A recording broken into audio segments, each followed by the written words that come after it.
Well, hello everybody! Welcome back to some Long Dark with me, Atheenon. I hope you guys are all having a great night. Most healed. Hello, Shanzo. How you doing? Alicia, Survivor Cole, Jira. How are you all doing tonight? I hope you all are having a wonderful evening. We're going to be getting back into our survival character who's on day 101. And we're going to be heading over here soon to Broken Railroad. Broken Railroad is the target tonight. Oh, I got cattails in there. Look at that. Got a lot of cattails. We're gathering stuff here to take down to the farmhouse. Or down to the Grey Mother's house, I should say. Good. Mostly the cupboard. Oh, that's nice. That's nice. Player Slayer, hello. How's it going, my friend? Alright. I'm going to grab this heavy hammer because we'll take it to the forge in the other zone. Let's grab our arrow shafts, and our feathers, our birch, and our maples. Leave that fishing line there. Got a hacksaw on me, so we're good there. Got a pry bar on me, so I'm good there. What kind of water do we got on us? Yeah, we got a little bit. We got more water down at the Grey Mother's house, so... Oh god, we got all this fuel here. Ben Affleck, hello, my friend. How are you tonight? We're gonna load up. We're gonna go a little bit heavy. Oh, shush-a-doodles. He'll be fine. We'll leave a little bit of coal here, just in case we come back this direction. Drop a few of the sticks. This is Eggy Jr. Yep, this is still Eggy Jr. But yeah, I've recovered too. Yesterday was a really rough day yesterday. Yesterday was not a great day. I just got wiped out from work yesterday, so good to be back today. We're going to do some Long Dark for about 3 hours. We're also going to play a little bit of Icarus again tonight. We got that on tap. Then we got Long Dark and Icarus tomorrow. Long Dark and Windbound on Saturday. Then we're going to do another Long Dark stream loots on Sunday. And then I'm going out to my mom's for birthday celebration that afternoon on Sunday. So, lots of good stuff coming up this week, boys and girls. Lots of good stuff. Be there. You can check out the schedule down below under the schedule tab. Can you get super people? Super people, cyborg, super people. Super people what? Or are you asking people in chat if they can get super? Can you get super people? I have no idea what super people is. It's free. Oh, is it like on one of those sites? I have no idea what a super person is. I mean, I know what super people are, but I'm not sure what that is. I'm assuming it's a game. Assuming it's a game called Super People. It's on Steam? Okay. Alright.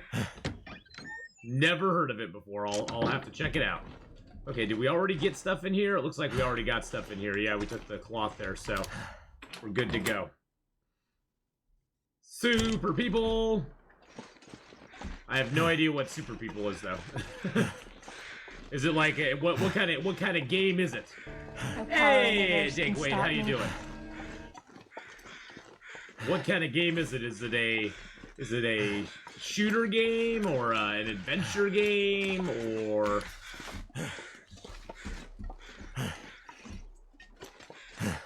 no more feathers, that sucks. Or role-playing game or roguelike game or already checked this one out. Okay. Hopefully no wolves come and get me.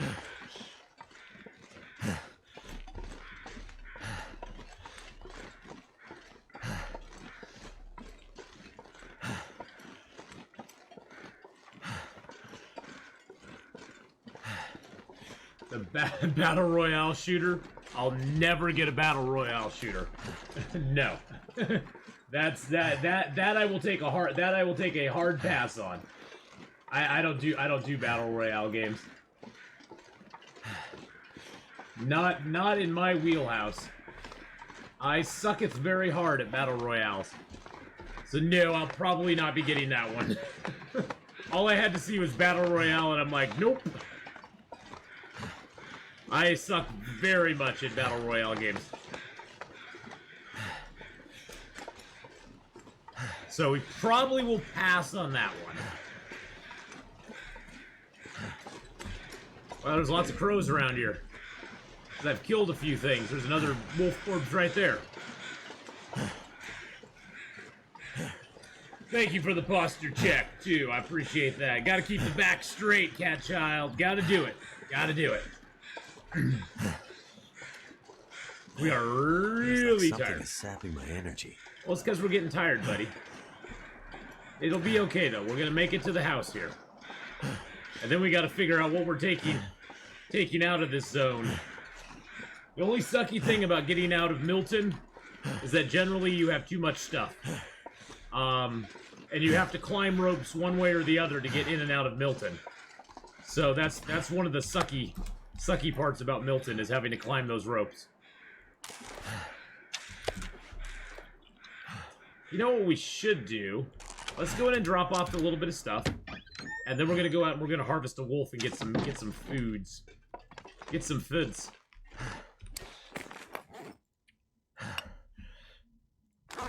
Grab a couple cedar here. Search that one up already. Good God, look at all the stuff we have. Oh, good God. We have to load up another. Oh, good God. Good God, man.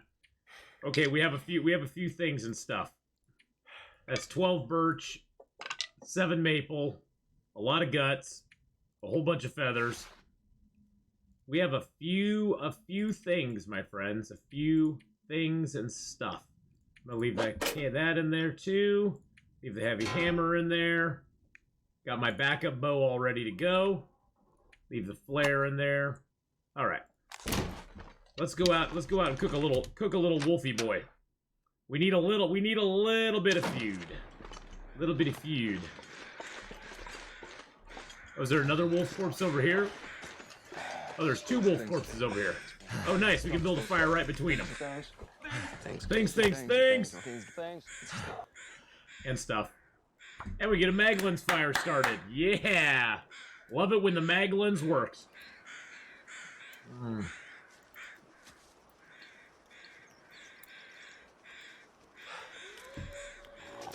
Oh, jeez.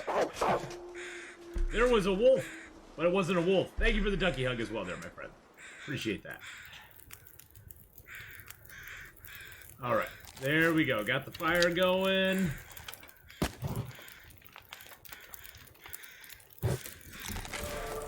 Oh, we got fire starting 4. Fire starting 4, baby. I like it. I like it a lot. Wolf meat is usually not my first choice, but there's lots of wolves here, so we can cook them up. This is actually a big boy. This is a big boy wolf. With 5 kilos on him. He is huge. He is a very big guy. Most regular wolves have like 3 to 4 on them at most. That's almost like Timberwolf status right there.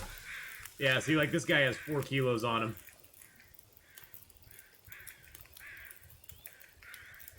Alright, we'll get that going on.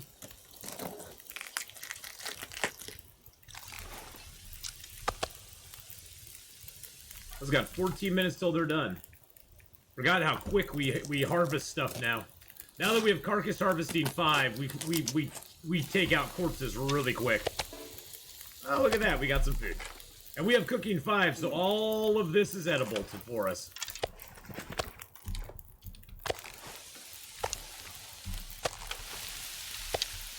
No power in the verse can stop Thank you me. for the follow there. I appreciate that. Hey, Liz.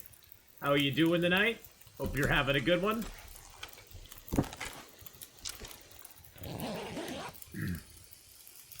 We're gonna sleep. Nope, no parasite risk.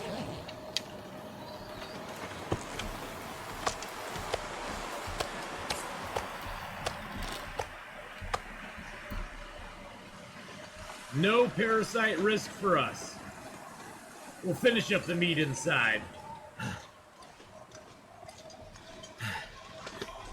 I risked it for the biscuit there because I was like, well, why not? Why not? Yeah, we got cooking 5, carcass harvesting 5. Hey, Alex Life, hello, hello. How's it going? Now we'll have to use a match. Ever since you played State of Decay 2 with Hadrian, I haven't been able to stop playing it. It is a pretty fun game. It is a pretty fun game. I don't really play it without Hadrian because that's sort of our thing, but I really do enjoy State of Decay 2. It's a lot of fun. And with Hadrian, it just adds that extra joy to it, you know? That extra joy that you don't get otherwise. So, it's very fun to play it with him. Turned out pretty well. It did turn out pretty well.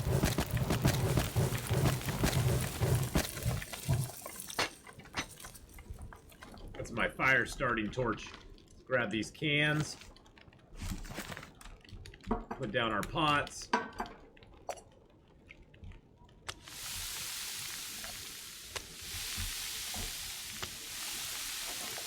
The 6-burner stove, baby. It is the most powerful stove in the game. It's so beautiful. Holy sticks! Yeah, I got a few sticks. I got a few sticks and stuff and things, and I got a lot of coal too.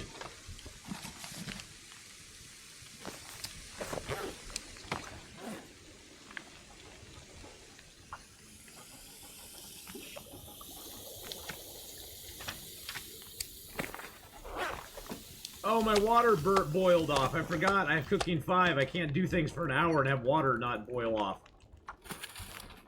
That sucks.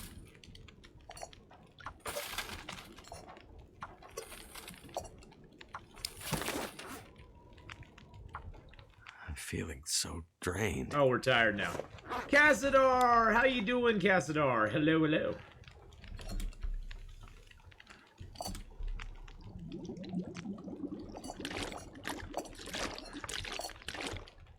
Also, a really quick way to make water. We just made 10 liters of water right there.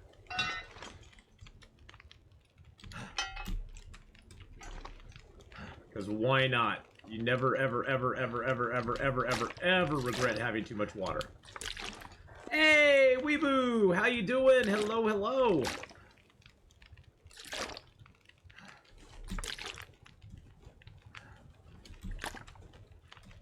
All right, we'll be right going on for getting some sleep tonight. I'm doing a lot better today. Yesterday was just a rough day at work, and I came home and I was just dead. I was dead tired yesterday, so I was like, yeah, you know, it's just not gonna work out tonight. Got a little cold from the man. Uh-oh. That's not good. Well, I hope you feel better soon. Branjam, hello, hello. How's it going, Branjam? Well, they managed to kill me twice on Tuesday, Brand. So hopefully on Sunday we're gonna start a brand new dude on Sunday, and see how long we can last. It probably won't be for long. Yeah, it was just a very long day. Lots of things and stuff happened. All right, let's get a little water in us.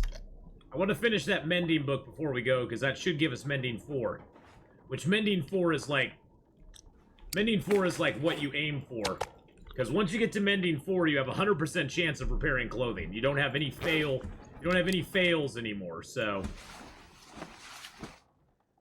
Some job acquired points. Nice! See, I told you, Branjam. I told you you'd get that job.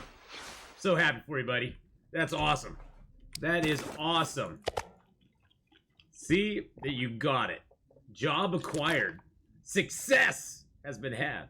Is Oregon a beautiful city? Well, Oregon's a beautiful state. There's nice cities in Oregon. There's crappy cities in Oregon. I happen to live near one of the crappiest, but hey, you know, what can you do? Sometimes you have good cities, sometimes you have crappy ones.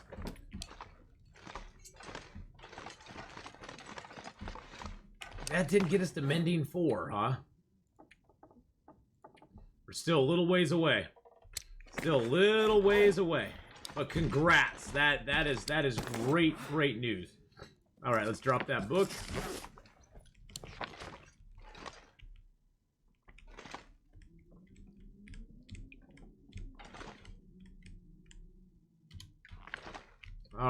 so we need to figure out what we're going to take with us, because we currently have just way too much stuff on us. Graphics card broke, though. Sent it back today. Now snuck up my mom's GPU. Snuck your mom's GPU and put it in my own PC. Nice. Nice. Blackman PL, hey buddy, how's it going? Wow, we have some shout-outs to do. Cassadar goes raw. For those of you who've not ever checked out her stream before, please go give her a follow. Awesome gal. Blackman PL, of course. Awesome streamer as well. And please go give a follow over to Branjum too. There we go. Go give a brand follow. Follow the brand. Okay, so that's curing. Let's see what our clothing condition is. Then I'll decide what I need to repair. Gosh, everything's in really good shape. Everything's in really good shape. The best of brands, exactly. Okay. I do want to take a couple rabbit hides with me. Couple guts. One deer hide. Just to repair stuff if we need it. Actually, make that 2 deer hides. We'll leave the moose hide and the bear hides here. We can always come back here to repair stuff if we need to. I'm going to leave some of the cattails here. Just for weight purposes. I have 5 teas on me. That should be good enough. Let's see, what do we have on us that we can leave here? I can leave that here. Actually, I'll keep that one with me, and I'll leave that here. Leave some matches here as well. 25 matches should easily take care of us. Leave that there too. We got 5. We're going for all the stims, boys and girls, which is one of the reasons I am going to go over to the horrible zone. Clothing, of course, we want to keep. Teas and coffees. Yeah, those I sort of want to keep on me. Okay, let's check out what we got here. Got all this stuff. I do need to bring that with me, and I do need to bring that with me. I need all those. My hooks are getting low, so that's okay though. And we got that stuff there. Okay, I think we're good to go. I think we're good to go. We can grab a few. I'm just gonna grab the arrow shafts because they weigh less.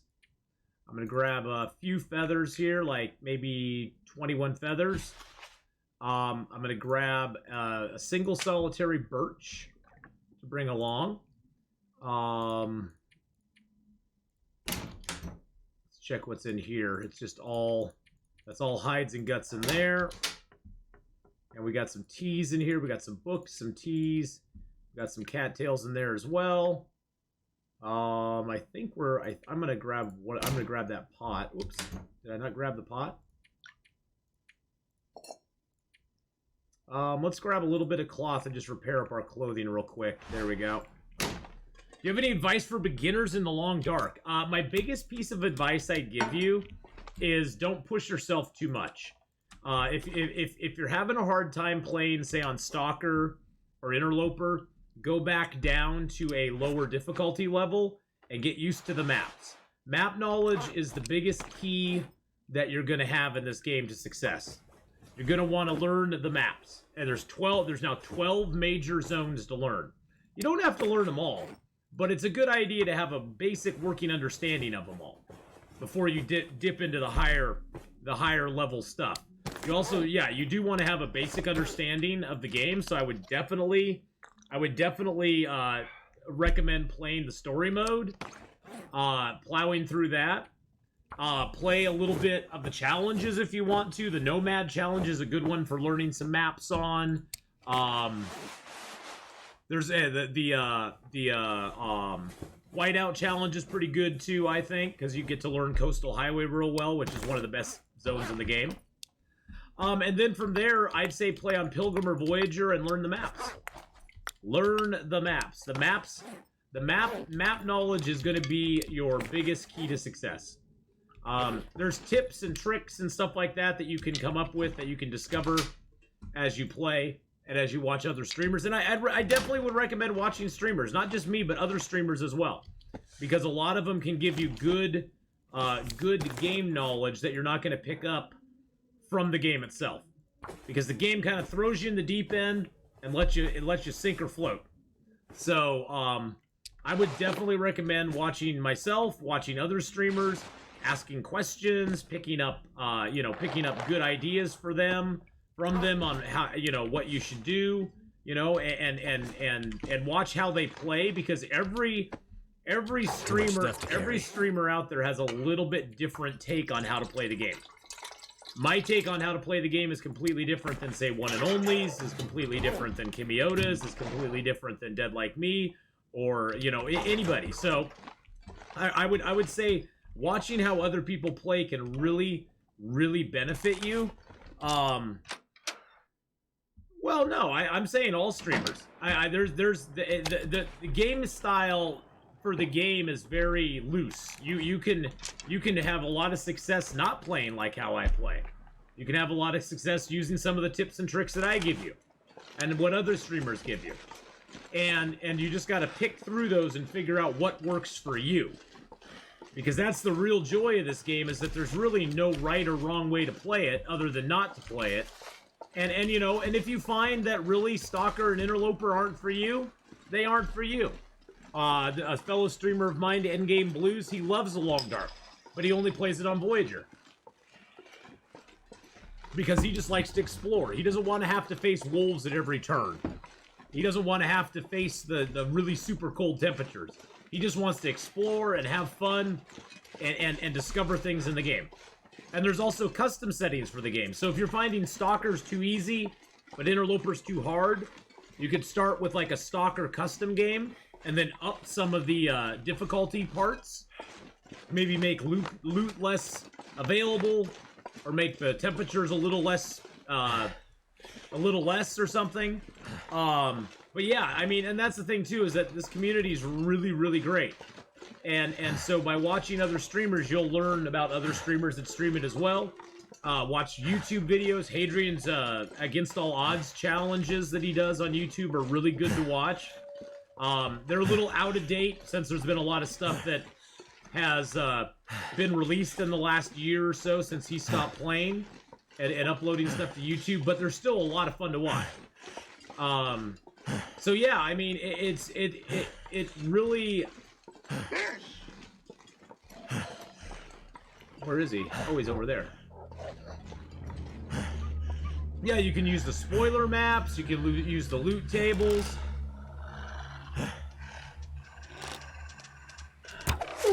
There's all sorts of stuff you can use. Simple arrow. Simple arrow. Now, I never got a key for the farmhouse, boys and girls, which made me very sad. Which made me very, very sad to not get a key for the farmhouse. Very sad. Let's just sleep for an hour. We're going to be tired when we get to the bottom of the rope. But yeah, the spoiler maps are great. If you're playing on Interloper, you can utilize the loot tables. Yeah, I have a feeling my key spawned in here, which means that it's not here. Because they screwed us on it. The only door you cannot use your pry bar on. I know, noob burglar. Such a noob. But yeah, there's a lot of ways to learn how to play the game. But I would definitely play through the story mode if you haven't done that already. And then I would move up either into some of the challenges, or play on Pilgrim or Voyager. I'd say Voyager. Well, they do right now, Sean Solo. There's a bug in the game right now. They reskinned all the interiors of all the vehicles, and by doing that, they eliminated, there's 4 places the key there at the farmhouse can spawn. It's either on a body behind the farmhouse itself, or it's in the truck, or it's in the tractor, or it's in the barn on a body. And if you get if yours is the one that's supposed to spawn in the truck, right now it doesn't exist. Because with the new skins in the truck, it eliminated it. Which kind of sucks. Kind of sucks. Yeah, Big Scary Mouse, I hope they fix this soon, too. I play on Switch and found the key every time. Yeah, well, I don't know if Switch has been updated with the new skins or not. That could be an issue. That could be something to do with the way they update the games. I'm not sure, Thick Air. But the thing is that the key has 4 spawn points, and so in some runs, you'll not find the key. And it's been a very big point of contention. And I hope it's one of the... I hope that and the disappearing deer corpses is the first couple fixes they make to the game. Because the disappearing deer corpses is really frustrating.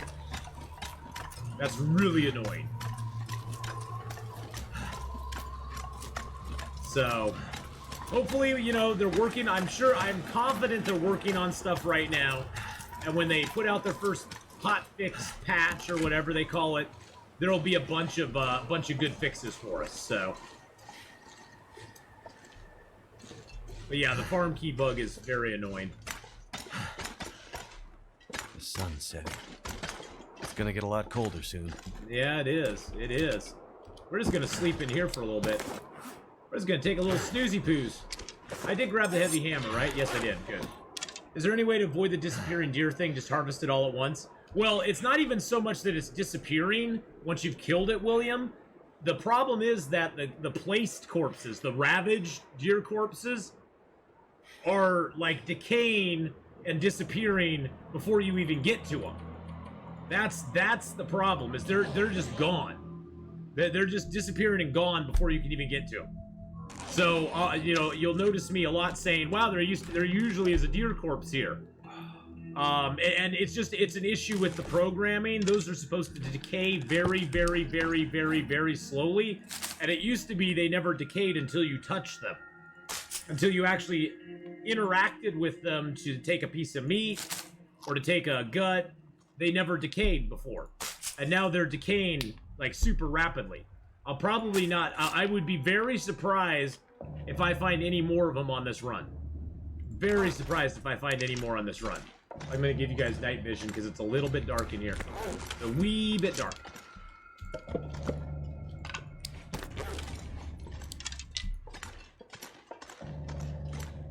Yeah, and that's the other issue people have been having, is you harvest a little bit off of it, go to cook the meat, you go back to it, and it says, there's no harvestable resources left.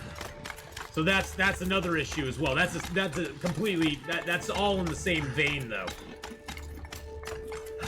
Because if you're lucky enough to find one, then the meat, the harvest that you initially do, basically ruins it. So you do have to harvest them all at once, get everything off of them you want before you move on, because otherwise it's going to be gone. Hey, Jay, how you doing? Hello, hello. Woo-hoo-hoo. Woo-hoo-hoo.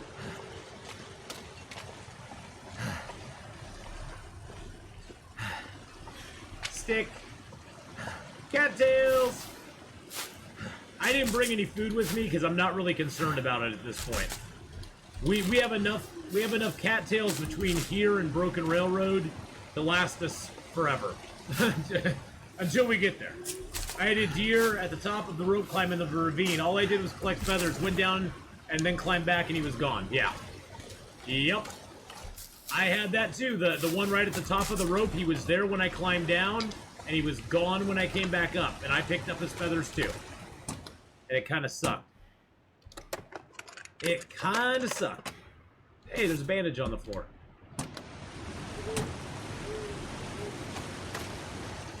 What time of day is it? Oh, it's not that early. Or it's not that close to morning yet. We'll climb up and see what we can get. I know there's no moose down here because we killed the moose up at the top. And when you get a moose up top, you don't get a moose down here. I think I saw a deer running there. There was a deer. See him up in front of us there, I think. I think that's him.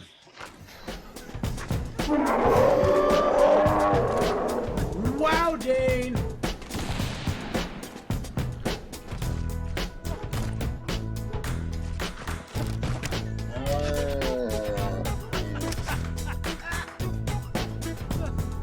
That kill is for you, Wow, Dane.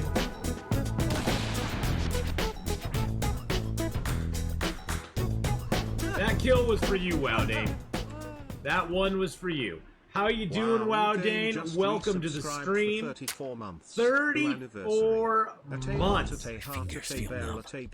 Shake engine, a roll train, a roll train, a roll train. A roll train, yes. Get that train a rolling. What's your average calorie consumption in the game? I would have to look, but I never starve myself if I can help it, Victorian. Ever since they added the well-fed bonus, there is a huge positive incentive to not starve yourself. Did I tell you how much I hate the wind? Said in best disastered voice, yes.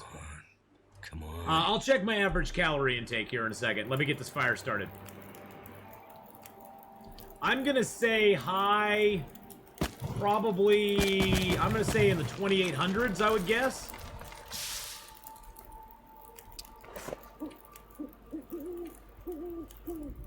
Oh, 3420. Wow. You were so close, but you went over. Wow, you went over, Brand. You went over. You got, it's sort of like Price is Right. You have to be close without going over, see?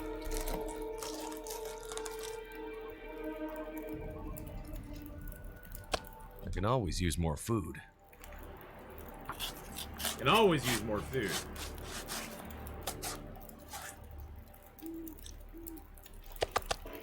You just eat every second of the day?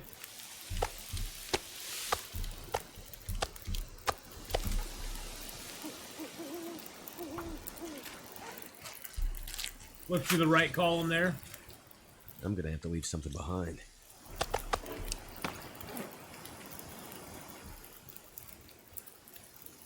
There's my average calories for my interloper character, 9,620. 9,620 average calories. That was Will Eggy McKenzie. I need to drop something. Yeah, I don't really play a lot of Voyager, so I usually don't get many on that. Please send good luck and happy thoughts my way trying to find Mucklucks. Well, good luck on the Mucklucks. Those can be awfully hard to find sometimes. I probably accidentally started a Voyager character and then just canceled out. Would be my guess. Yeah, 0 days. I accidentally started a Voyager character and got out of him very quickly.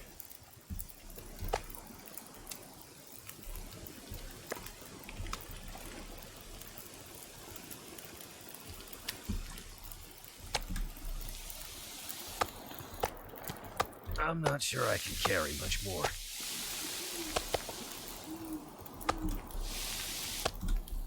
Yum, yum, yum, yum, yum, yum, yum, yum, yum, yum, yum. Nope, can't do anymore. Even if you run all the time, it's like 9 pieces of moose. Yep. Something's gotta go. Well, you generally eat a lot of moose late game. A lot of moose and bear.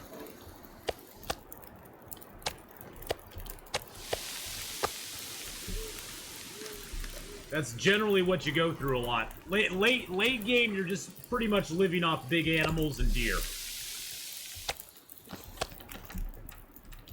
You don't really live off small stuff anymore. Rabbits and stuff like that, and there's no man-made food for you to eat, really. So you're pretty much just living off that big stuff. Alright.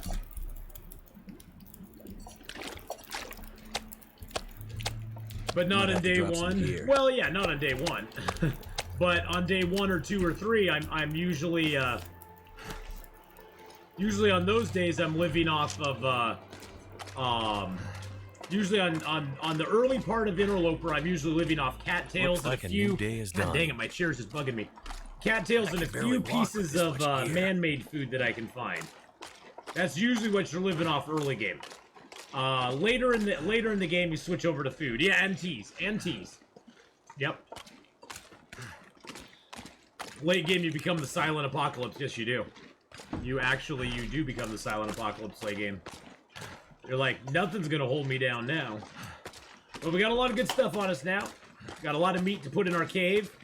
The basin here, the Milton Basin is actually really nice. There's like 3 to 5 deer that are out here. A couple of wolves. There's rabbits over here in front of us.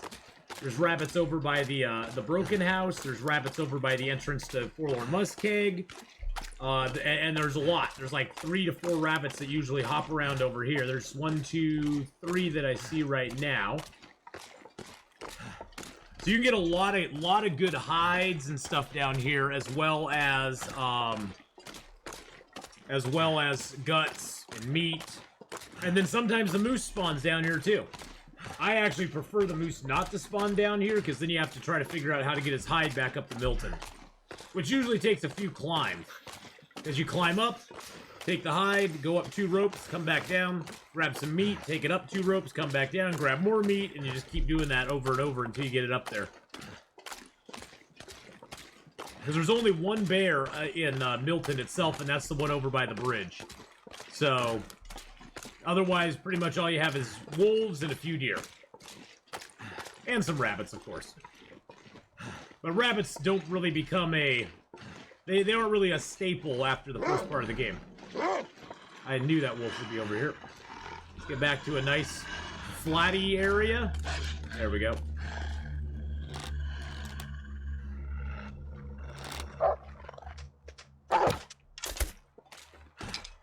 Oh, he didn't even go, "Arr!"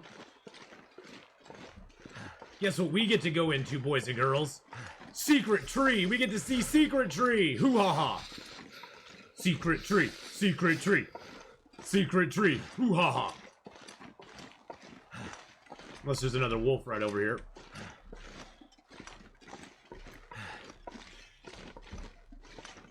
Secret tree! Hoo-ha-ha! Ooh. Ooh, secret tree. Secret tree.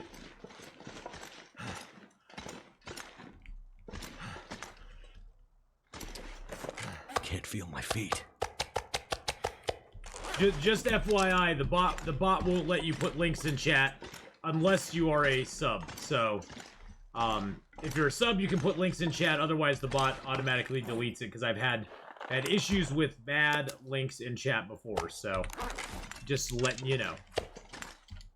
If you do have a link that you want to share, like a clip or something, and you're not a sub, feel free to share it with BK or send it to me, and we can take a look at it and put it up there. So, it was probably spam.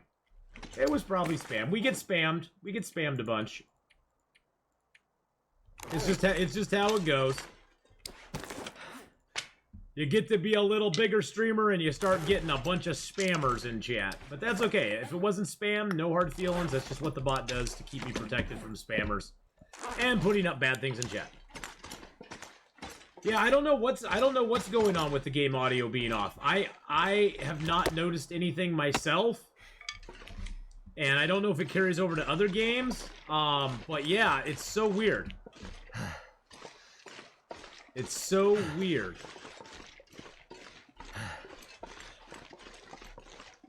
I'm not sure what it is. I watched back my stream and it seemed to be okay. To escape this I cold. think, but my stream is recording directly, so I think honestly it's a Twitch problem. I honestly think it's a Twitch side issue, because it's happened a couple of times now. So nothing I can do on my end though. Yeah, the audio is like a second ahead of the stream. Yeah, I have no idea what's up with that. I haven't tried unplugging and plugging back in my my soundboard, thinking it was maybe an issue running through the soundboard, but I have no idea.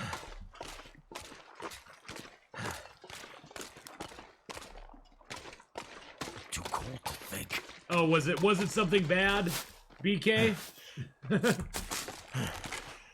Yeah, it's just the game audio. Yeah.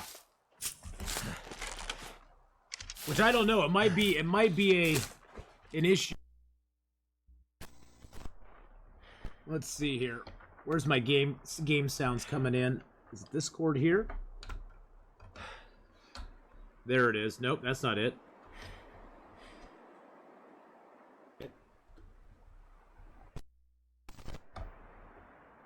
Hold on a sec.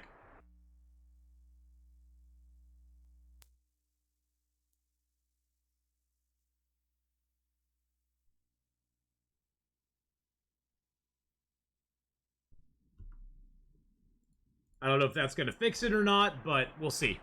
Oh yeah, there's a ton of sites doing that now. That's become the newest thing, is buy some followers. It's like, why would you want to buy people who are not even going to watch your stream? That is like so... I'm sorry, that is just so silly. I play too quickly for the audio to keep up? That must be it. That must be it. The audio cannot keep up with my game. So I don't know if that helped or not, but, well, but see, the thing is, though, that what people don't understand is Twitch tracks who's chatting in your chat. Twitch can see who's in your chat and who's chatting.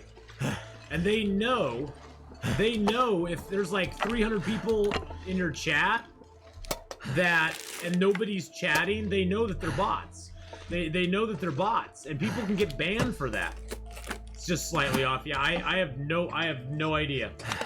I don't have a clue what's going on with that. It's so weird. And that didn't help it, so afraid I don't know what to tell you. Stack is getting kind of heavy. I'm just a noob streamer, so I don't know what's going on with that. You're here for the mod money. Paycheck is fat. Hey, Wiz Bowman, how's it going, buddy? How's it going? Well, but see, that's the thing, though. That's the thing, is they don't get partnered off that. Twitch, I know streamers. I'm not gonna name any names, but I know streamers that have botted their channel with followers, with people watching their stream, and then have never gotten partnered. And you'll go to their channel and they'll have 100, 200 people in their stream. And the way I know that they've been bought is that if they raid me, it raids with like 200 people that quickly goes to 5 people. Because all the bots turn off when it goes out of their channel. And so I know there's people that do that. And Twitch knows it as well. And Twitch, and really honestly, being a partner on Twitch, it's great and everything. It's like a feather in your cap that you actually did it. But to do it that way just seems like, you know, well, hey, you're a partner, but in your mind, you know that you aren't. In your mind, you know you aren't. So, yes, we will be playing. Yeah, I'm curious. I'm curious, Faith. I'll be playing some Icarus here in about 2 hours and 15 minutes. I'm curious if Icarus will be acting the same. Well, and like I said, Twitch keeps track of how many people are chatting in your chat. If they see you have an average of 200 followers, yet only 16 are talking in chat, they know something is up, because that's not real. You don't have 200 people in chat and only have 16 people talking. That doesn't happen. It does not happen. So they have the analytics. They know what's going on. So I just caution everybody. It may seem like a fun way to get followers or whatever, or maybe get, you know, become an affiliate or something. But, what's the use of becoming an affiliate and a partner if nobody's going to sub to you and nobody's going to cheer bits or do anything like that? That's not the point. That's not the point.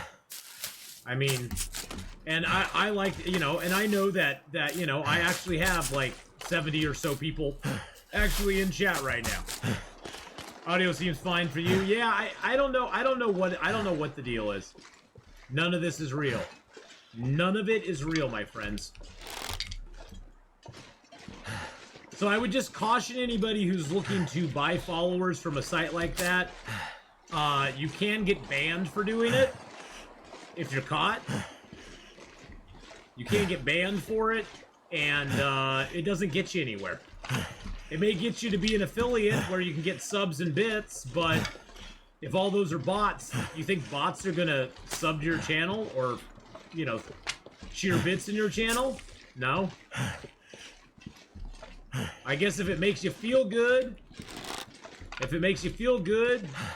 go for it. Just be forewarned that you can't get banned for it, so.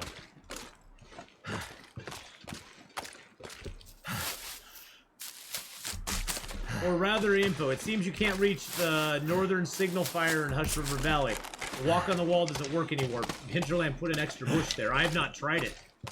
I've not tried it, so I would have to go back to Hush River Valley and try it, which is not what we're doing right now. So I am not sure. My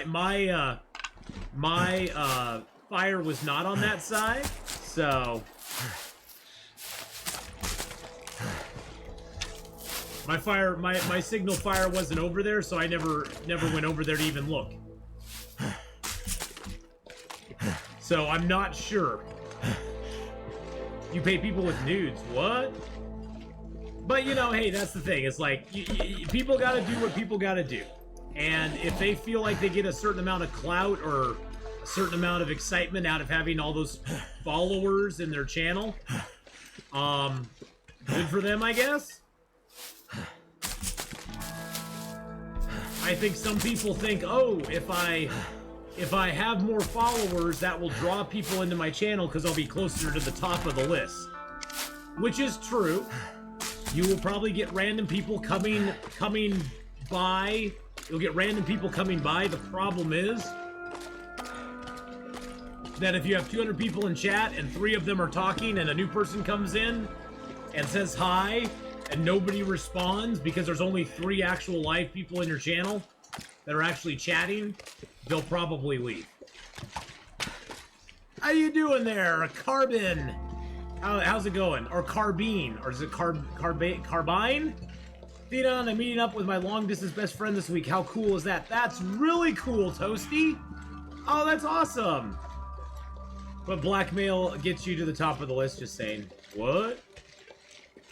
Blackmail gets you to the top of the list. I think the best part of streaming is interacting with real people in chat. Yeah, I know. I always thought I would rather have 5 or 6 people actively chatting and talking and me talking back with them and stuff. I would rather have that than have 200 people in my chat and all of them are bots, except for 2 or 3 people that aren't even talking. Because sometimes also in a larger channel, if they see a lot of people in the channel, a lot of people just don't even talk because they're like, he'll never see my chat. You pay with compliments. Yes, that's perfect. I love compliments, Wandering Duck. Yeah, our chat stays pretty lively. Our chat stays pretty dang lively. Looking at my analytics, my chat gets a lot of my chat keeps pretty good. And I like that. Hey, Mark Wars! How's it going, buddy? Unless it's Mark Wars, then we can all ignore him. Mark Wars is like, hey, I just got here.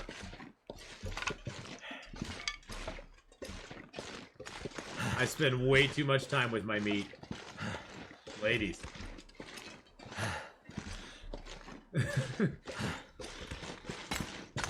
You have no friends? I don't really have any friends either. I have one. I really only have one friend in the world. I do. It's not a bad thing. I'm not sad about it or anything. I really have one friend in the world. She's my best friend in the whole wide world.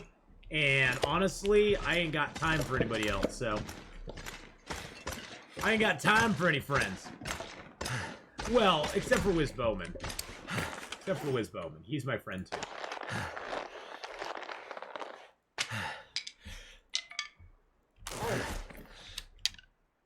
Yeah, I think once a chat gets above 200 Sword and Leaf, especially if it's a really active chat, it's very hard for the streamer to keep up with it. The streamer will miss a lot. I'm 5th on the list for old chat messages. Stream elements is Mark #1, #2 is Atheenon, 3. Stream elements 1, Mark 2, Atheenon 3, Red Cap 4. If I don't rest soon, I'm gonna faint. Mark is #2. I'm not saying you're a #2. I'm just saying you're #2. Mark Horse is like, hey! Oh, man. It's just too much fun. Too much fun to poke the bear. Who does #2 work for? Who does #2 work for?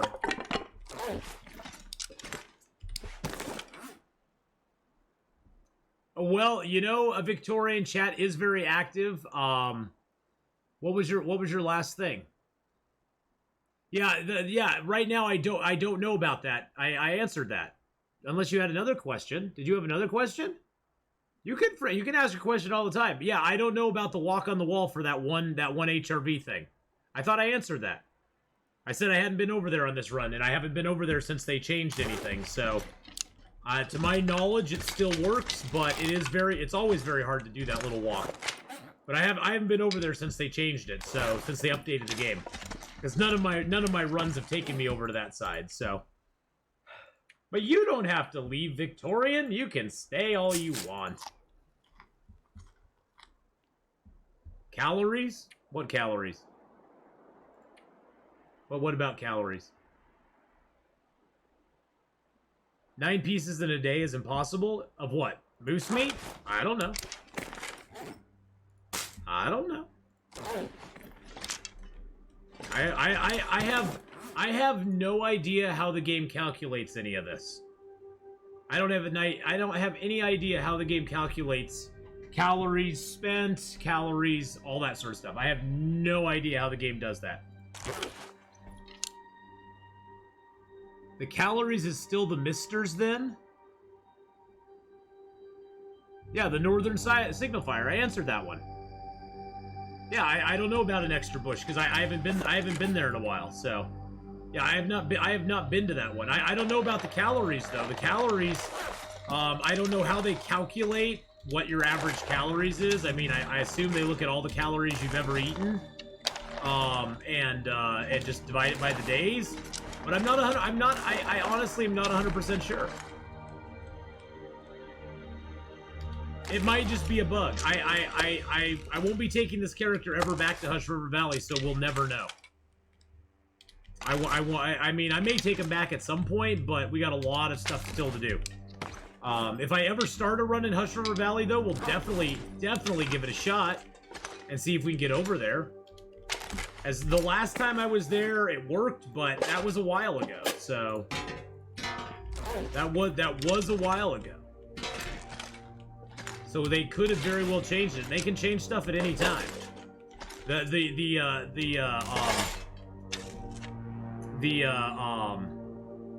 Two slot wins in a row. Nice. But yeah, I don't know about I don't know about the 9 pieces of moose meat. I don't know. I have no idea.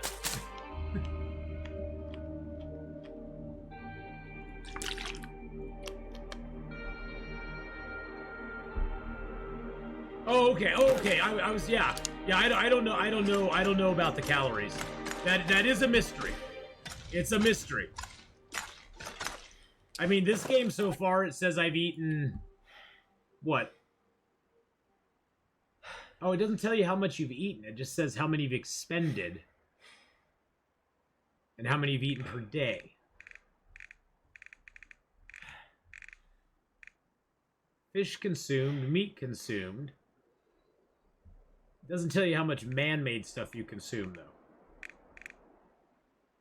Meat consumed 2,072 calories, or 2,072 kilos. Yeah, that doesn't really give you a good thing. Yeah, it's all ones and zeros. It doesn't affect gameplay, so honestly, I don't really pay much attention to it. I don't really pay too much attention to it. Wandering Duck. Wandering Duck went in and won it all. Nice win, nice win. I can't celebrate with you because I live in North Carolina, where 420 means time for traffic. Yeah. It's all, yeah, Weeboo, it's all ones and zeros. It's all ones and zeros, and I don't know how it works.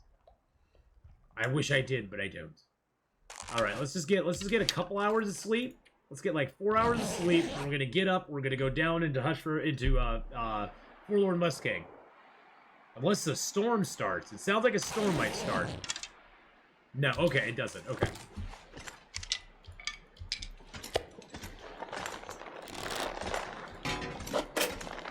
I know, I just laid all that stuff out. I wonder if I can drop any of this gear. Up. Take a little bit of coal with us. Take a couple sticks with us. I'll take one more coal. There we go. Do I ever, you know, on my long runs, I will sometimes craft a bearskin bedroll. But unfortunately, you know, it's only if it really, it really is very dependent because, honestly, it takes a lot to... takes you... You have to get to a point where you have a lot of bear skins laying around. And most of the time in the game, you don't. You'll have a couple here or there. Usually, once you get to the clothing level that I'm at, you don't ever need it. If you know where the caves are, it's too cold at night to sleep outside, even in a snow shelter. You can kind of pull it off in small stretches with the bearskin bedroll. But that's about it. You like it for the healing bonus? Well, I have a solution for the healing thing. Don't lose health. Don't lose a lot of health.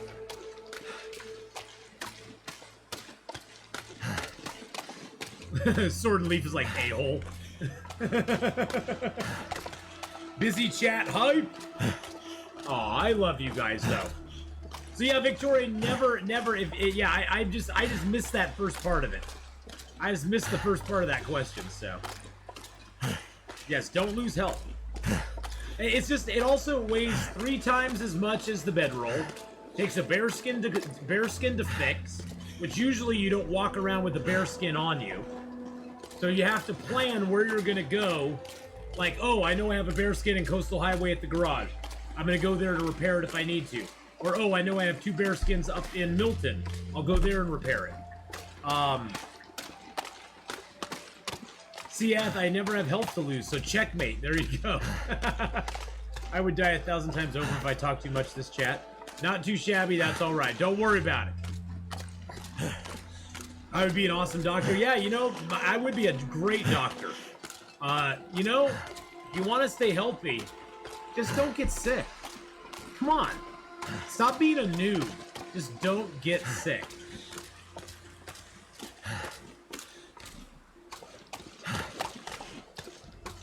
Ah, thanks, BK. Thanks. Thank you. Is that a death? Now take $300 for my visit. Oh, I'd only charge $150. I'd give him a deal. That'd only be $150. Maybe we'll have a moose down here. That would be awesome. Mark Wars would love it if we had a moose down here.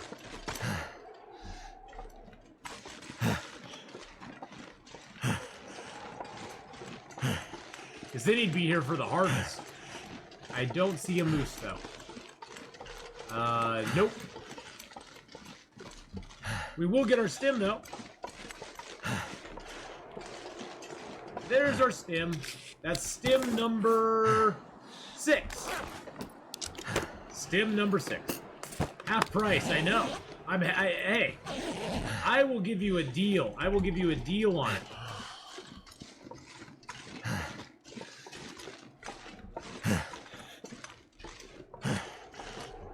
Let's go grab a couple birch bark. I forgot there's birch bark up here. How about you pay me $100 or review your advice? Hey! Okay, that sounds like a great deal. Hey, I did finally make it to level 30 in Icarus, so the world is your oyster. Nice, Faith. So who's the best birthday today, Doctor?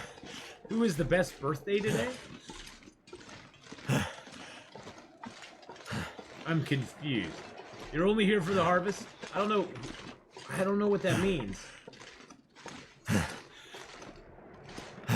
Manually plugging yourself.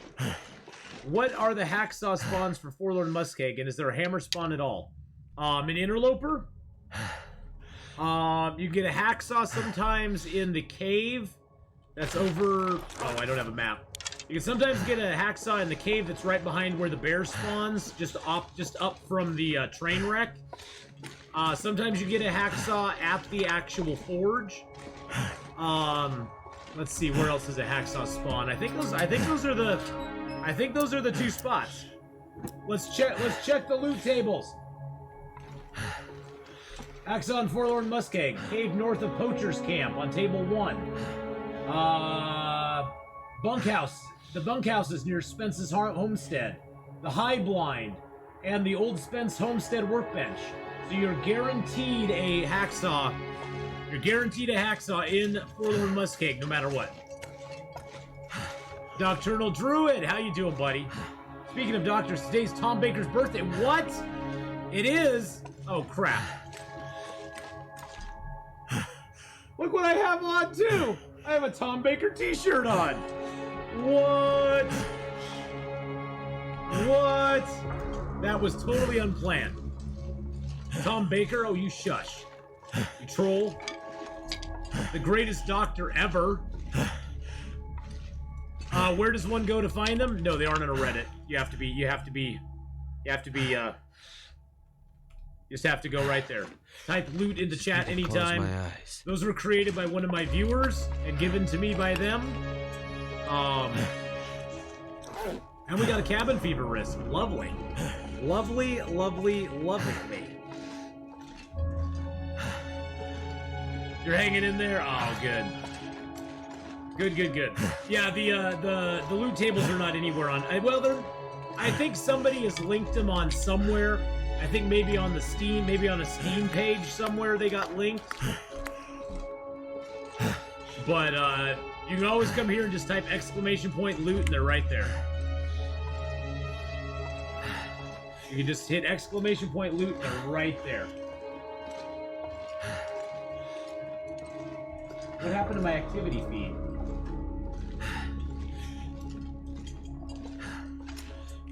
Whoa. Something, yeah, Twitch is having some issues today. Mark Wars, you're not invisible. I'm answering questions. I don't know what is an octogenarian. Oh, that's an old person doctor, isn't it? Does the forlorn muskeg bear have a specific path? Which one? Which one are you wondering about? Because there's a couple.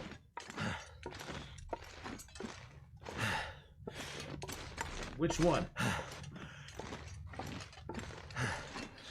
Yeah, I've been there. Ath will be with you momentarily. I'll be with you momentarily. I finished the bear. So I was in a train car warming up, crafted rose hips, finished the bear's head, had glitched the fire barrel. Luckily, couldn't get in the train car, so I had to change my shots afterwards. Yeah, that bear by the train crash, if that's the one you're specifically asking about. The other bear goes over towards the Spence family homestead and walks around on the ice. So he won't actually ever come to the train car unless you lead him there. The bear that is right, he spawns just what, south or north of the train car, and he walks all the way down out onto the ice. He walks around. He basically walks around the train car area. Well, I didn't actually create it. Van Kalar watched me, an old viewer called Van Kalar. He watched me over a space of probably 6 to 9 months and watched all my different starts, because back then I had a lot of new starts. And he collected the data by watching me and other streamers and basically collecting the data and figuring out where stuff was. So... yeah, it's a very nice table. It's not been updated for a while. It doesn't include Blackrock. It doesn't really include Blackrock Prison. But it's pretty good. No, it wasn't me. I made it available to people, but it was not me who made them. No. I'd never take credit for that, because that was not me. I had a small, minor role in helping people. In helping Van Kalar create them, because he watched a lot of my gameplay, but that's the only real input that I had in it. Was he was sort of like, oh, where did you find X or Y or Z? And I would be like, oh, I found it over here in this spot, you know. So I basically helped from a play standpoint, but not actually helping him make it though. It did get Hinterlands noticed though. Well, a lot of people complained about him. Or a lot of people were like, hey man, that's cheating. And it's like, it's available if you want to use it. Just like maps. Making me feel tired. The maps are out there. I mean, the Whiteberry maps were controversial too. And it's like, hey, they're a tool like anything else. If you want to use it, use it. If you don't want to use it, don't use it. There's nothing saying you have to use it one way or the other. If you use them, great. If you don't use them, no big deal. Hey, well, Nuggets.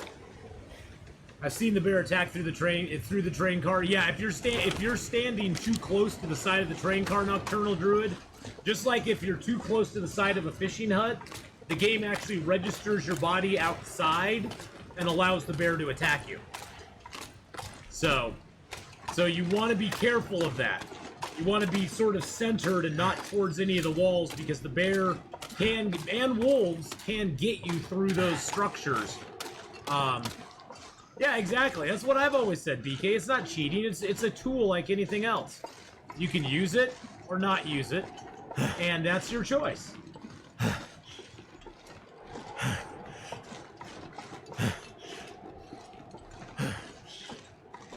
Happened to me a couple runs ago. Yeah, and if you play enough, you just start to memorize where stuff is. And even if you don't memorize where it's at per loot table, you start to memorize where high-value targets are.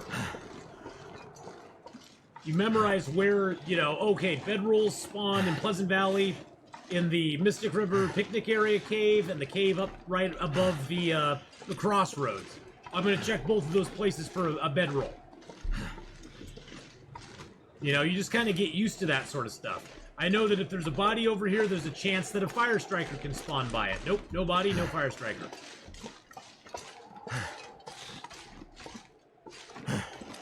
Well, yeah, unless you do something in a tournament. Exactly. Exactly.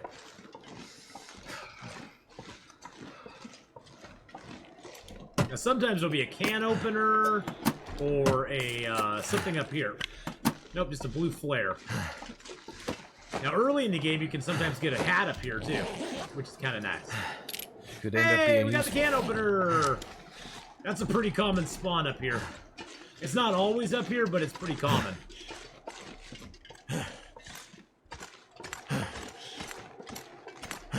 You got bitten through a wall in the upstairs area in the Spence barn. It was a feature.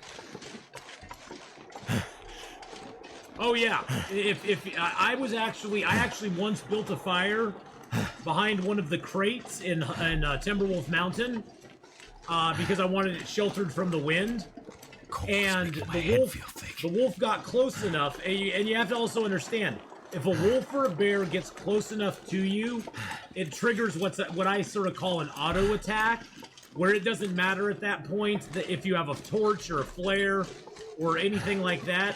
If the wolf is in that auto attack or the bear is in that auto attack range of you, they will auto attack you.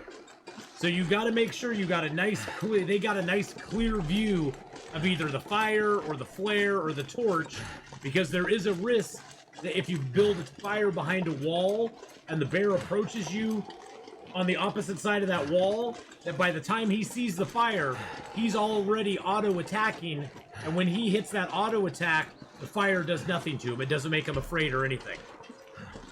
So.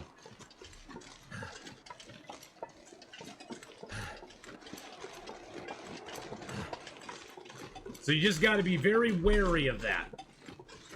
Just really watch your fire placement. I would have slept in the cave, but we got a 35% cabin fever risk. Oh, geez, Louise.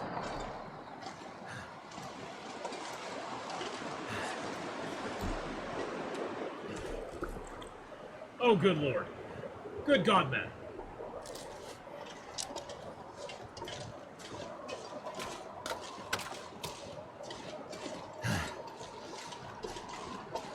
Broke your personal record of 47 days. Bad luck. Bad thing, the bugger ate my face off the next day. Oh, no.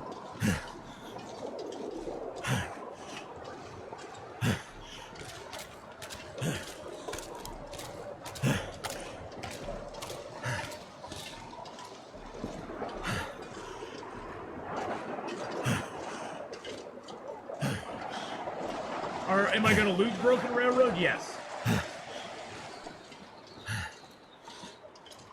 Yeah, we're going to Broken Railroad. I have to go sleep in a cave, though, tonight. I have no choice. I have no choice in the matter.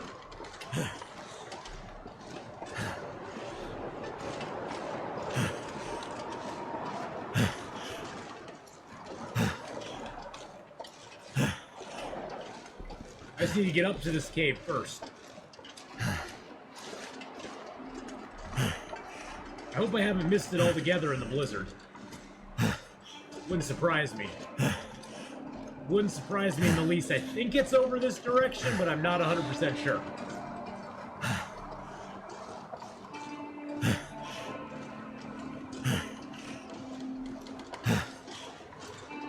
Yeah, PV and the Pleasant Valley and Fort Lord Muskeg have their own positives and negatives for blizzards. Okay, okay, what just happened? I got totally turned around, boys and girls. Alright, I gotta concentrate now. We are totally turned around. Oh, there's the mountain. Okay, there it is. I think we just went way too far to the left. Way too far to the left. Yeah, the one by the bear cave. It's right up here on the hill. I just cut too far to the left and ended up going the wrong direction. I hope I'm going the right way now. It's very easy to get turned around in blizzards, though. Nobody is immune. Nobody is immune to that. Oh, thank you for the bear apocalypse. But here we are. Now, this cave can sometimes have a hacksaw in it. It would be right out here on the outside if it was.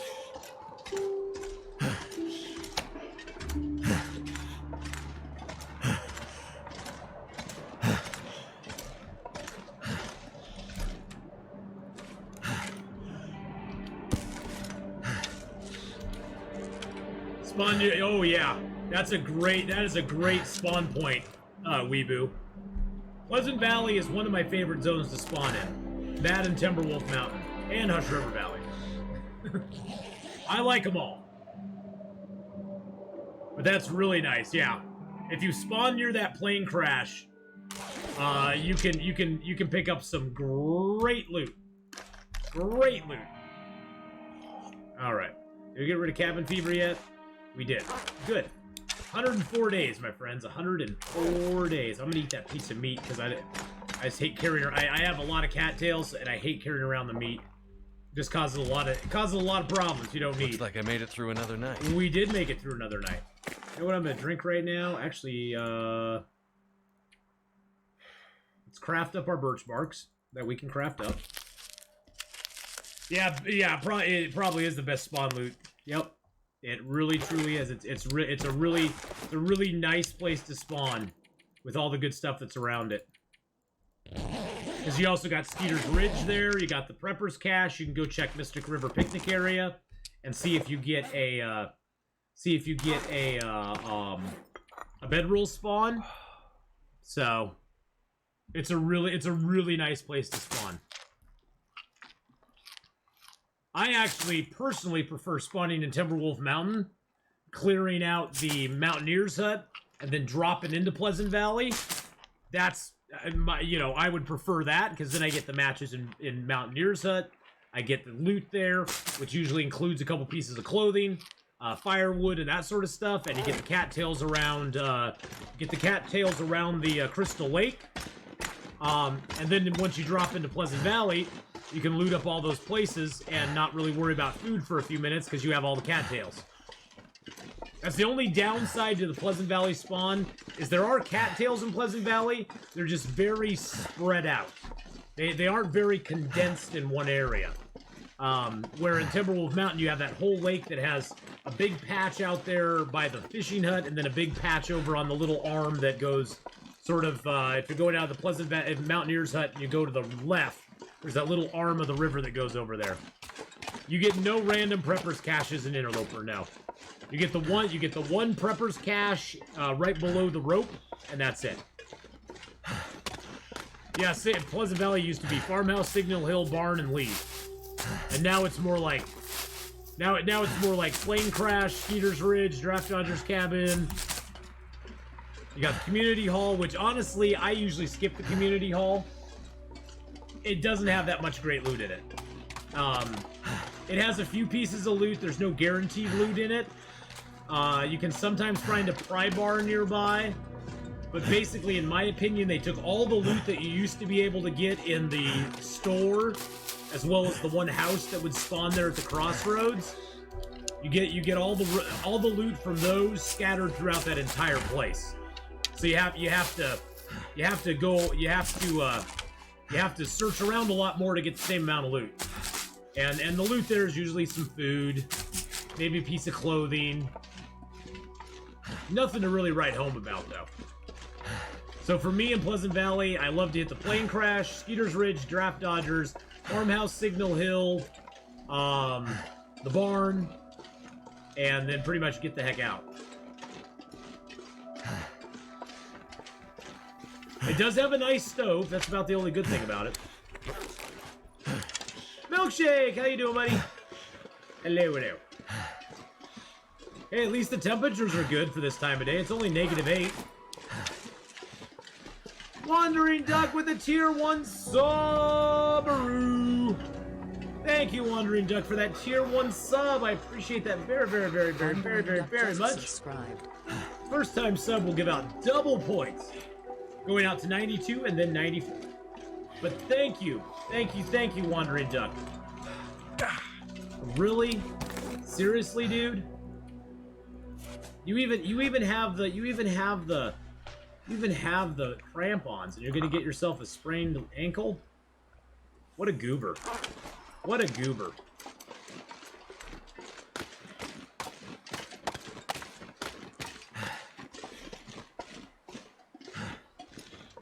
Figured we cut over here. How many cattails do I have? Oh god, I have 75. Never mind. Never mind. I was like, we'll cut over here and get some more cattails. Nah. We'll leave those for the way back.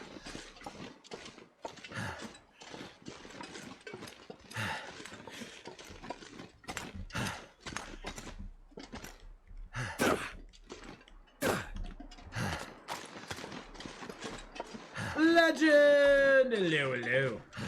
Now you can use those nice emotes. Exactly. Exactly. All the beautiful emotes. Where do they all come from?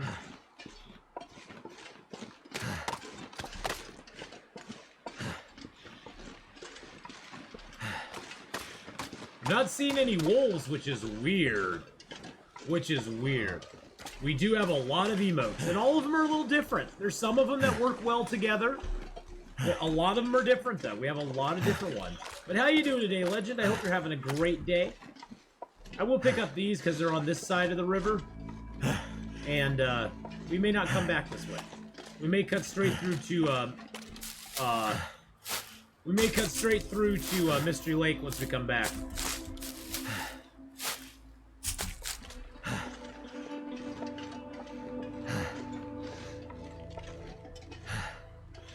Alright.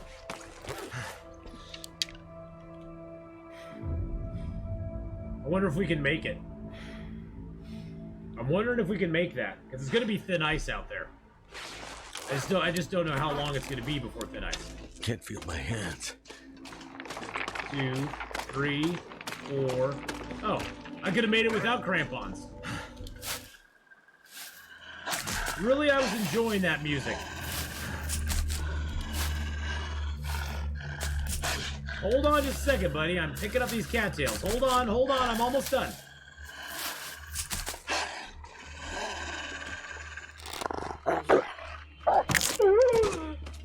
Damn wolf, I was picking up cattails, buddy.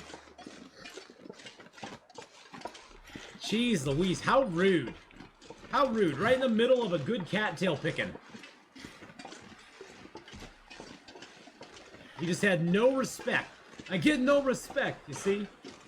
No respect at all. See, if you stick to these little patches of snow, you'll never fall into the ice. It's hard when there's a blizzard. Those were his cattails. He was like, my cattails, Atheenon. It's hard when there's a blizzard to see the patches of snow, but if you stick to those and generally the white ice, you'll not get dunked. Freezing. You'll never get dunked. I commented here while watching last night's Escape stream. Oh, nice. No, that's all right. Don't worry about it. Yeah, we had fun with Escape the Pacific. Survived Blizzard, Broken Ribs ×2, and Moose still not down. Oh no! Wow, Jane, say it isn't so. Damn that Moose.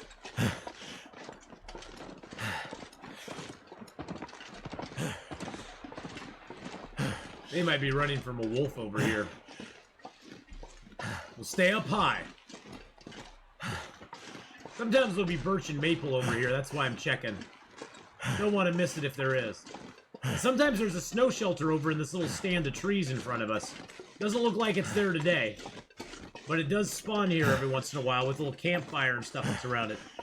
Gez, well, welcome to the sub club, my friend. You can always, Gez, you can always go to your subscriptions, look at the gifted sub tab, and it will actually tell you who gifted you the sub.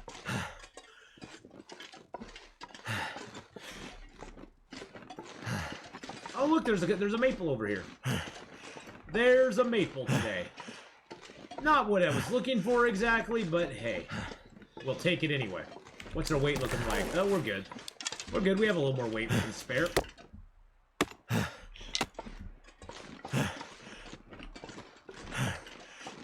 Oh, boys and girls, there's the link right there. If you're looking for any good Atheenon merchandise, it is available. Mugs, t-shirts, mouse pads, and more.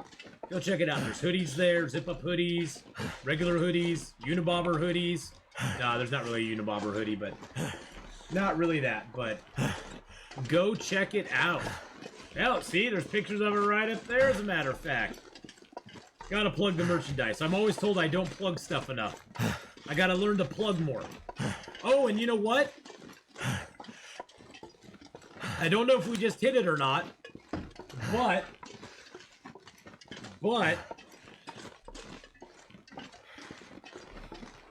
3,991 subs on YouTube, boys and girls. We almost up to 4,000 subs, which is exciting for me. For my little baby channel, that's pretty exciting. It actually opened up the ability for people to subscribe to my YouTube channel, to have like a monthly subscription to my YouTube channel. So another way to monetize, I guess. I'm not gonna push it real hard because I don't do a lot of stuff on YouTube, but once I start making some, once I start making my shorter videos, I will be putting that in there. But yes, people can actually subscribe on the YouTube. Oh yeah, there's another bear here. This bear does actually walk all the way down to the train. I forgot about that. There is a bear that spawns here at this hunting blind, and he walks all the way down to the train tracks too. So just keep that in mind. I think I'm actually going to just build a little fire here. I don't know if I can get a mag lens fire going. No mag lens chance. Nope. We're just going to warm up here for a second. There's 3 bears. I forgot about this one. Yeah, this is another bear. This is another bear, Deathbed. So there's the bear here. There's the bear that's over on the other side, basically straight out ahead of us, that wanders down towards Spence. And then there's the bear that's over by the train car. Although I don't know, does anybody know, is this bear the one that wanders all the way down to Spence? I don't think it is. I don't think it's the same bear.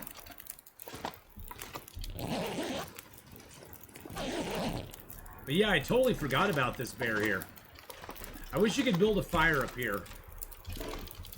Wouldn't that be awesome if you could build a fire up there? That would be just fantabulous.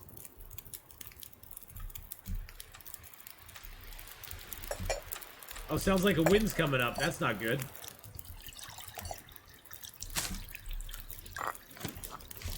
Well, even if it comes up, at least we can get warm before it settles in.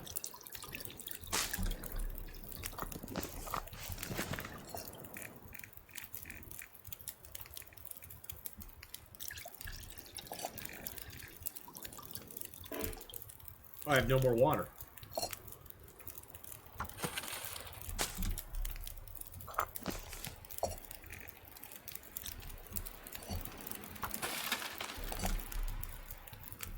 Maybe this one does wander down that far, Fox Fair. Maybe you know, that's the thing, I don't know. That's why I was asking chat, because honestly, I don't remember. I don't remember if the bear that wanders all the way down to Spence is the bear that spawns up here or not.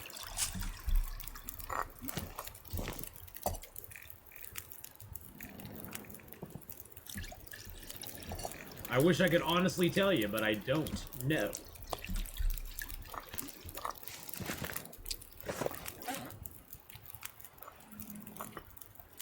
We're gonna drink down a birch bark tea so we get a little bit warm-up bonus.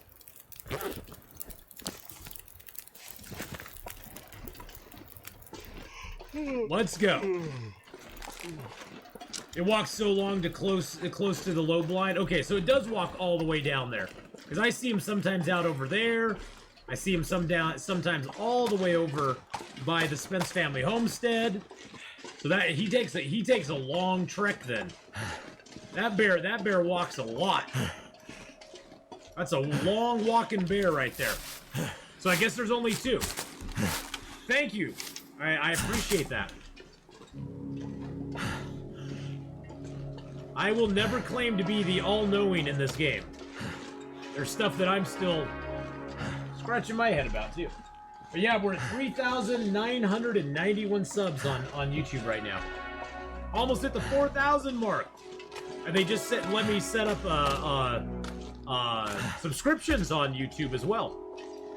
So people can actually subscribe to my channel. It's not much, but they can actually subscribe to my channel if they wish to support me there. So if you're on YouTube, boys and girls, I'm speaking to the YouTube watchers right now. If you're on YouTube, feel free to click on that subscribe button. I will be starting to post a few videos out that are for members only. Become a member of the YouTube Atheenon. I'll probably post up some content too there when I start getting my content stuff going on a little better.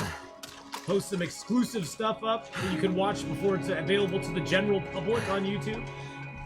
And it also gives you priority seating in the comment section. So if you're a member, you get priority seating, and I'll see your comments will be highlighted before others. So I will see them first and be able to respond to them. So.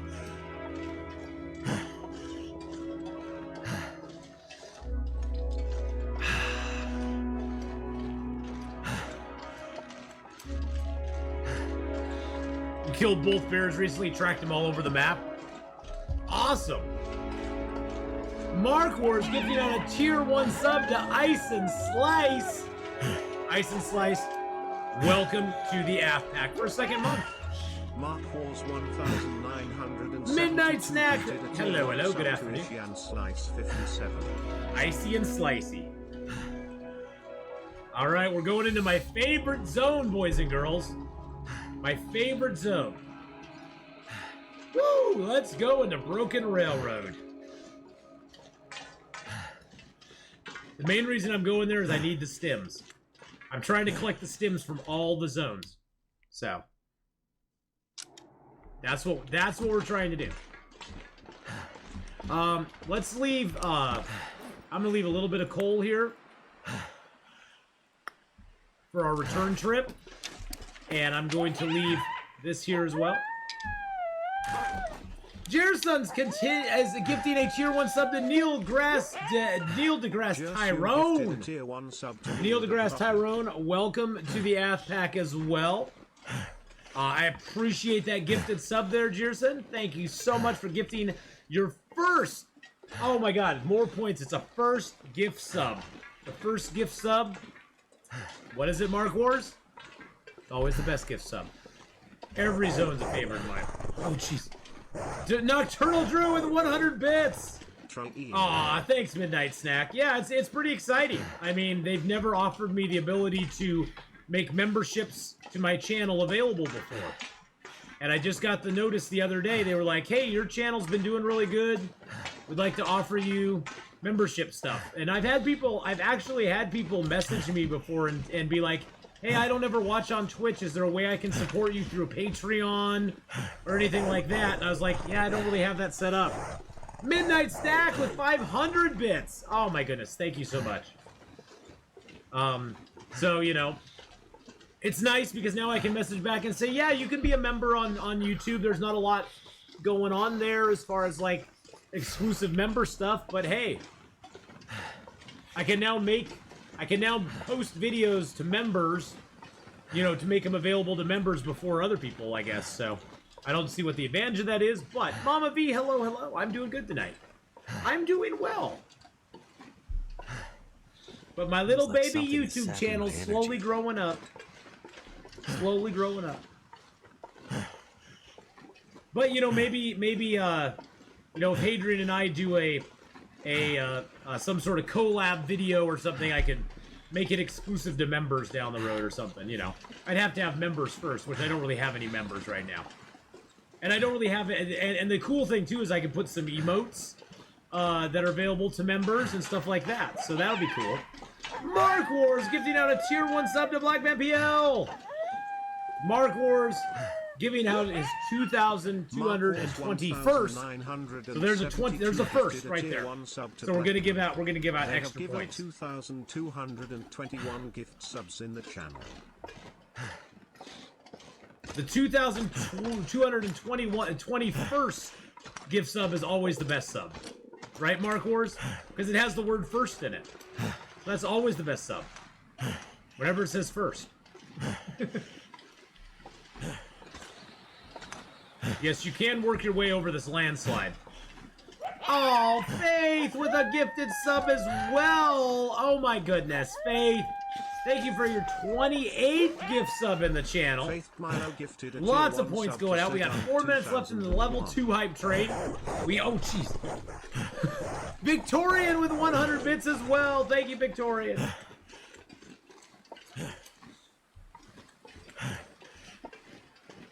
Shouting, we get the sub, we get the sub. So we can hear him across the room, I know. We got the sub.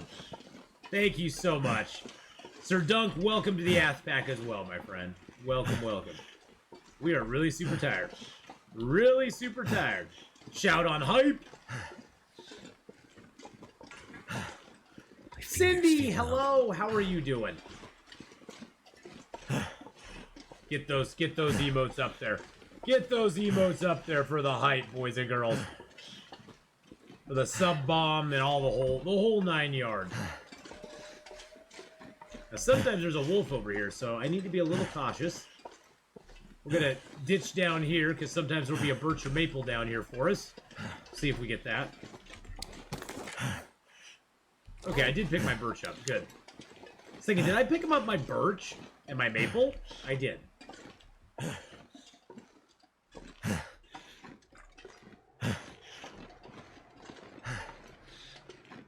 You know, Cindy, I'm having a lot better day. I'm having a lot better day. I'm more well-rested today. I got some good sleep last night. Read a little bit of my book. Right now I'm reading The Warded Man, which is just an amazing book. Amazing, amazing book. I'm reading The Warded Man. I'll be reading The Desert Spear after that. I'm almost through The Warded Man. For a bit. Peter V. Brett, I believe is his name. Or Peter K. Brett. Peter, is it Peter V. Brett or Peter K. It's Peter Brett who wrote The Warded Man. And it's really good. Really good. So yeah, I just relaxed and yeah, it's my daughter got me the whole series. The series is now complete. You finally put out the core, which is the final book in the series that I've never read. So I was like, you know what? I'm gonna go back and read them all. I'm gonna go back and read them all. So I've been really having fun doing that. Although the sad part is, I have to read with my transition glasses now. Reading is hard. Oh, jeez, I missed. Oh, God, he's on us. Oh, God. He took that little dip. That little dip. I don't feel so good. He didn't bleed us, he just made a sprain, and he probably ruined a bunch of my clothing. Yep, he took down a bunch of my clothing. That wasn't too bad, though. That wasn't too shabby. I guess we don't even need to fix it. We can't run right now anyway, so.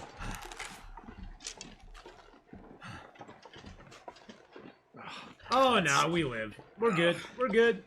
Can't read anymore because my eyes too. Yeah. I gotta read with it. So I can only read in certain stints. I can only read at certain, like, for a couple hours at a time, because after a while, it gets hard for me to, like, look at the book like this.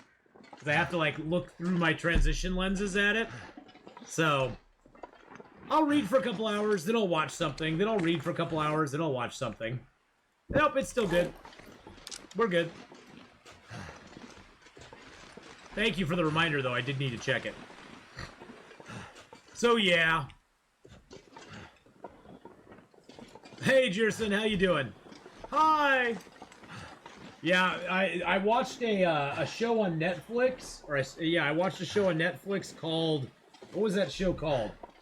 It was actually really good. It was like, it had a lot of, what the frick is going on right now? Thank you all for the hype train, level 1! We reached level 1, we were getting through level 2. Didn't know I was training, I know. Didn't know that, did you? Four subs and 700 bits. Thank you so much, everybody. I appreciate that very, very much. It's a show called... What was it? I have to check it out. Okay, hold on a second. I gotta see what the show was called. It was a good show. It had a lot of what the heck. It was a little freaky in parts. Archive 88. Archive 88. Really fascinating. Had a lot of really weird moments in it, but it was a fascinating show to watch. I really liked it. All right, have a good lurk, Nocturnal Druid. But Archive 88, if you've not seen it, I recommend it. I recommend it. It's pretty decent. Oh wow, I have 100 cattails. I don't think we're gonna starve, boys and girls. I don't think so. I don't think we're gonna starve. I think we're gonna chomp down a bunch of these cattails.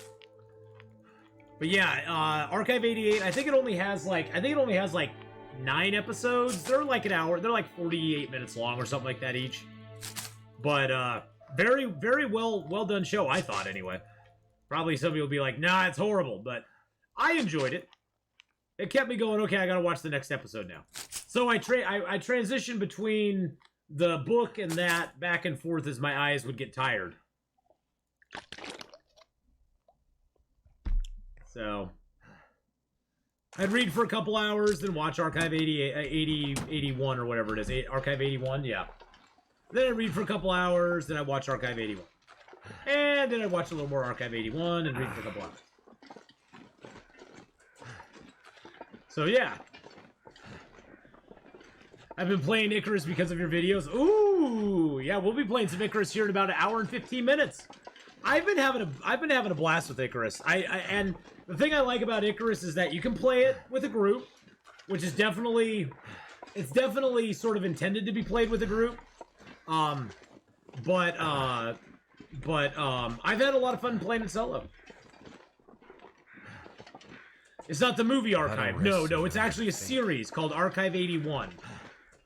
Did I get that wrong again? Gosh dang it.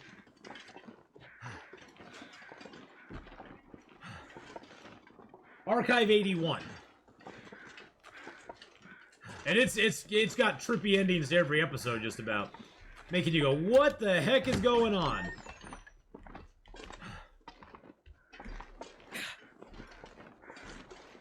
We're gonna stay up high because of the wolves.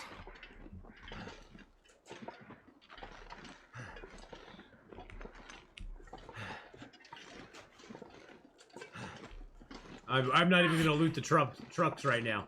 It's only on Netflix, Obler. It's a Netflix show. I don't feel so good. I think it was made by Netflix, actually. I also really liked Arcane. That was really good. It's animated, so it's not for everybody, but I liked Arcane a lot. I thought it was really well done. The character development in Arcane I really appreciated. It was one of those shows that yes, there's bad guys, quote unquote, in them. There's bad guys in the show, but they're not just bad just to be bad. Everybody in the show has they do a very good job giving all the characters motivations for what they're doing and reasons for why they're doing it, and actually developing the characters over time. Some characters actually have some really good character arcs that they change throughout the show. Just very well done, and the animation on it I thought was great, and it's got great music in it too. It's got great music in it as well. So if you've not seen Arcane, I highly recommend that too. I give it my Atheenon stamp of approval. Hey, there's some matches. I think those matches are guaranteed in this place. I'm not 100% sure, but I think those are guaranteed in here.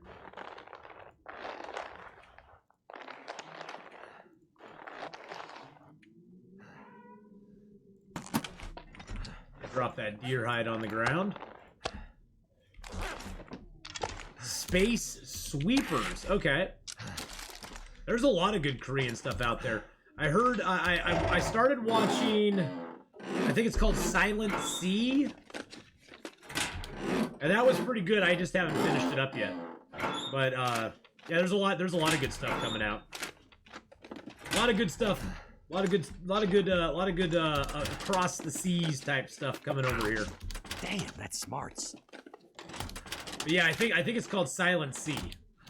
And that was pretty cool. That was interesting.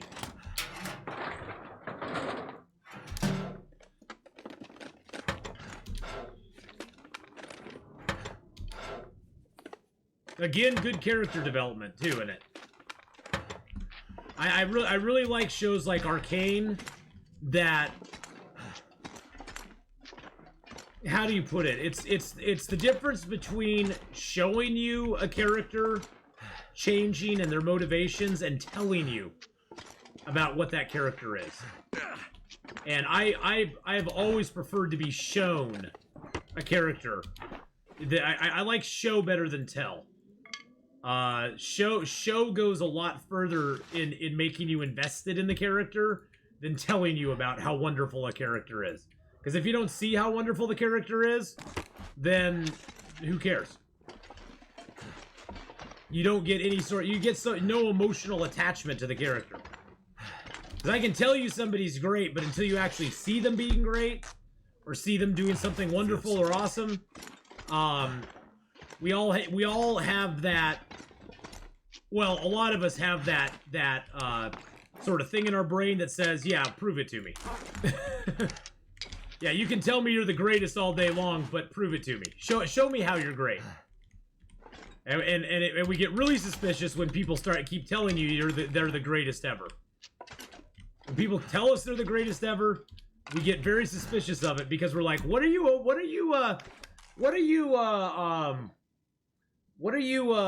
you know, covering up here? Like the Ghostbusters against that fiasco reboot? Oh yeah, totally. Oh yeah, the 2016 Ghostbusters is gonna be the greatest ever. The greatest ever. Oh, you're gonna love it. You're gonna love it. You know what? Ghostbusters Afterlife, I'm not saying it was a masterpiece of a movie. It had its flaws. It had its slow points. There were some things I liked about it. I liked a lot about it. But the thing it did really well was develop the characters. By the end of it, I had a great appreciation for the little girl in it. I had a great appreciation even for Podcast. I thought Podcast was a great little character. The mom had her motivations. I mean, they actually did a good job just kind of giving us motivations for her. The brother was probably the weakest character of them all in that movie for me. But, yeah, remake bad movies instead of good movies. But see, the unfortunate thing is the bad movies don't have a built-in fan base that they can depend on to show up for it, even if it's bad for a little while. The problem these days, though, is that there's no such thing as keeping a movie under wraps. Hey, look, we got extra pry bar. There's no such thing as like keeping a movie under wraps like there used to be. And that's the thing, is that people know way ahead of time if it's gonna be probably good or bad. People have a And I think people are a lot more wary now of bad remakes than they used to be. It's almost like, okay, well, who's directing, who's writing, what's the story going to encompass, what characters are they going to totally radically change from the original, you know, and I think Hollywood in a way has forgotten how to remake movies. Because they're so concerned with checking boxes now that to them has become way more important than actually creating a good product that people will enjoy. And the problem with checking boxes is that that's not what people are there to see. They're there to see the characters they loved honored instead of being destroyed. And I understand in a way why Hollywood does it. They want to, you know, they want to pass the torch, so to speak, to a younger actor that could hopefully keep the franchise going. But some of them don't have the greatest choices on who they pick those actors to be. Yeah. Because of that, oh, you can still see it. There's a Chrome workaround. If you download a certain extension to Chrome, Jerson, you could actually see the dislike ratio still. You can still see the dislike ratio. You just have to download a certain extension to see it. Yeah.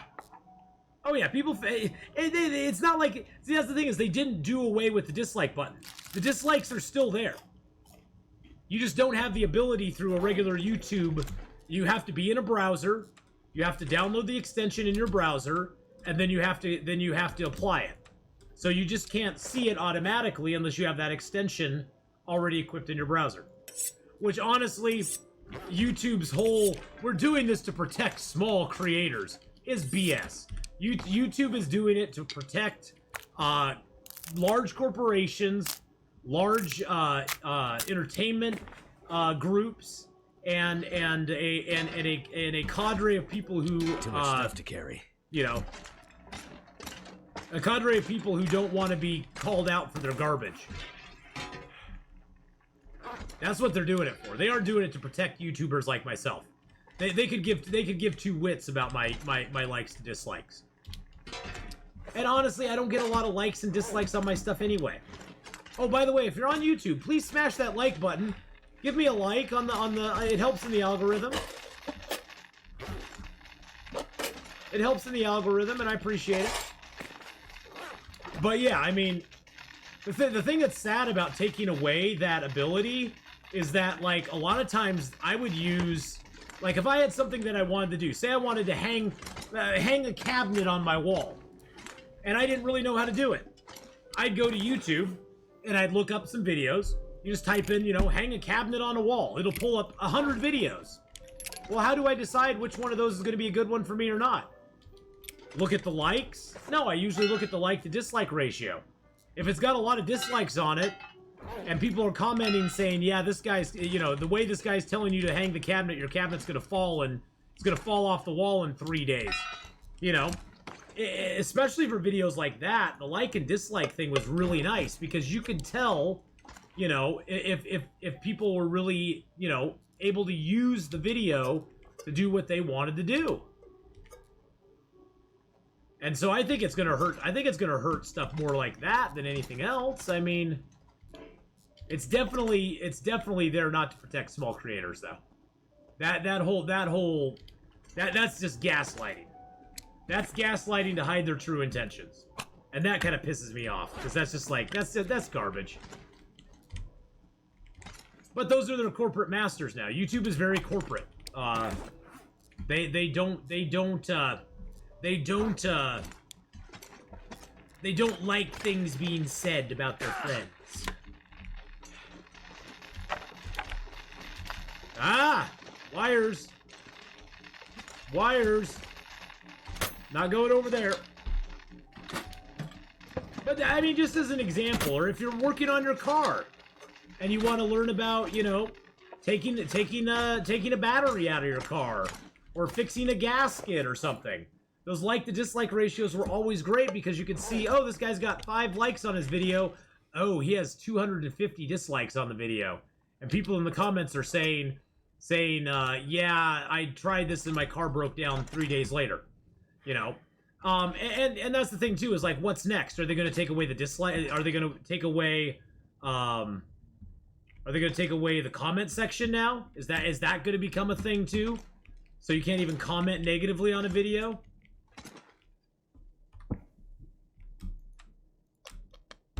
It's a slippery slope. It's a slippery slope that they can go down. And it's just it's just very dangerous for them to go that way. I mean, I know for a while, and I don't know if it's still going on now. I know for a while though, people just started writing dislike in the comment section. People would just write dislike. Like this if you dislike.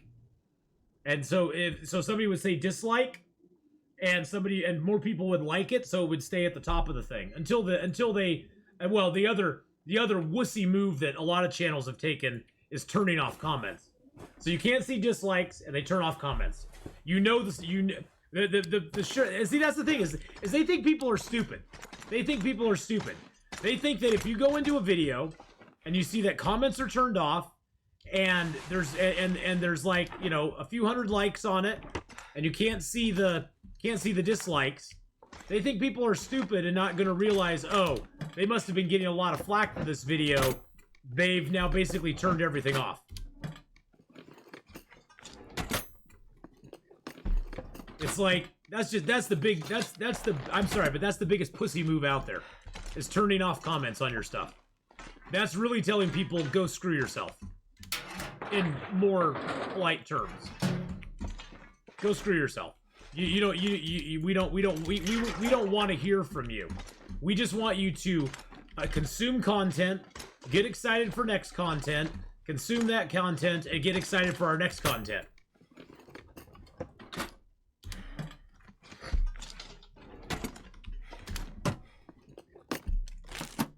Yeah, every deleted comment section has a story. But if you're seeing, and yes, there are some small channels that delete that just like turn off comments. I don't begrudge them that as much, but like when a mega corporation turns off their comments, you know something's wrong. You know something's wrong. I need to drop when a Disney or a Sony or a G4 gaming channel turns off comments, you know something is amiss.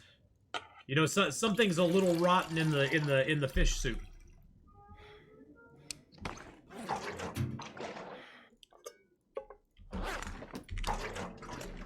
Well, and the other thing is that, you know, those sort of channels are just asking for themselves not to grow too down the road. So, rotten fish soup, yummy, yummy rotten fish soup.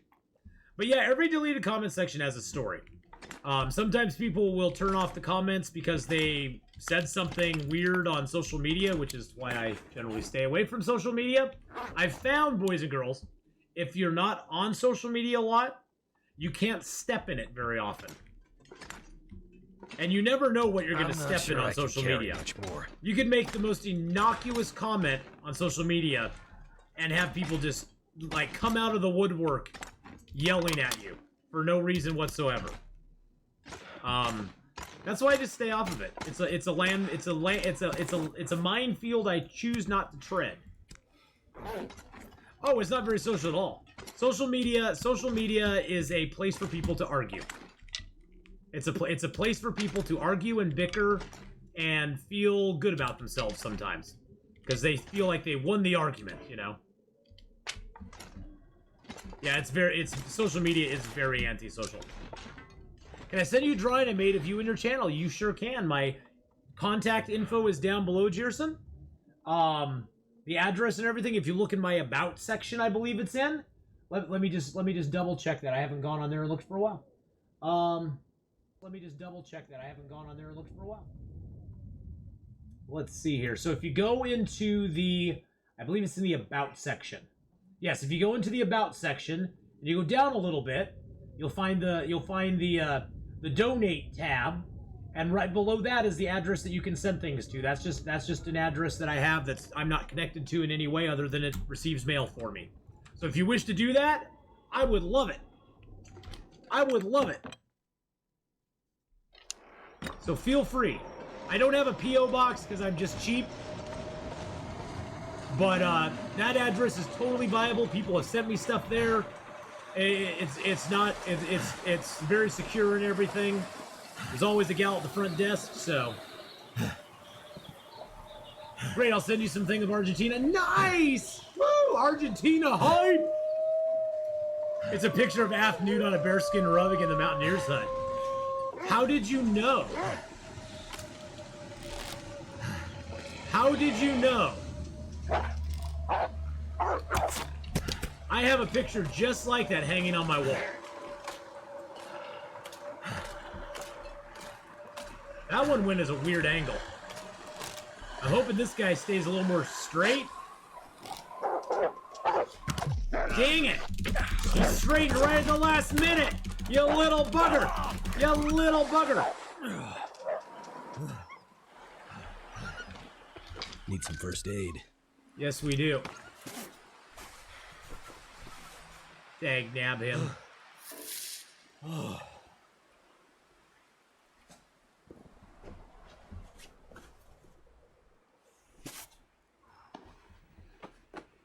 Let's make sure our bedroll's okay.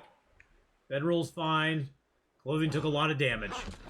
That's sort of what I figured was going to happen. Sort of what I figured was going to happen. I'm going to ignore those for the moment. Oh, God, not another wolf!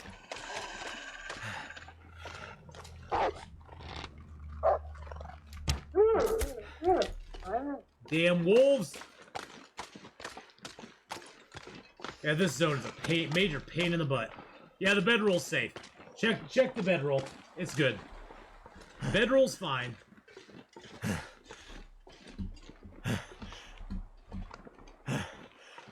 We just gotta get inside before we start getting cold. I just wanted to come sleep in a cave. That's all I wanted to do, man. I just wanted to come sleep in a cave.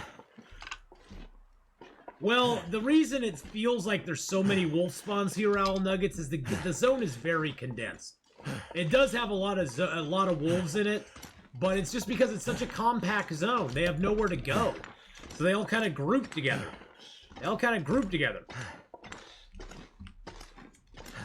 So that's the reason. Okay, so we got some stuff to repair. All of our stuff got hit there. Those got hit as well, but we can repair those. The rest of my stuff really didn't get hit, but it was, yeah, all of our nice clothing got hit. The quote of wolf groupies: "My cock is all red and has a sharp beak." Yeah, that's true. He did. He was. He did have a sharp beak. I'm not lying. I'm not gonna lie to you. He did have a sharp beak. Let's make a little water while we're out here. Find that sweet spot. Cold, warm. Put the fire on the outside.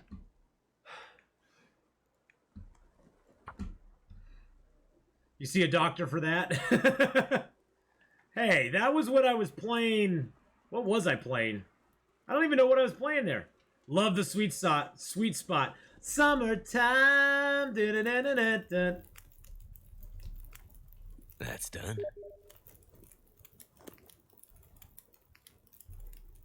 Summertime.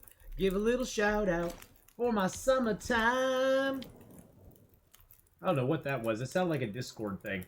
Oh, it was a Steam thing. It was a Steam thing. Deep Rock Galactic? I don't even know what that is. Yes, Real Reggae Shark just invited me to play Deep Rock Galactic. I have no idea what that is. Probably it's just a random invite to all of his friends on Twitch. Would be like, or on Steam. Like, what is a Deep Rock Galactic? Oh yeah, the sound's been buggy all day. And I have no idea what it is. I've not changed anything. I'm curious to see if it's just with the long dark. You'll have to tell me once we get to Icarus if it's still buggy.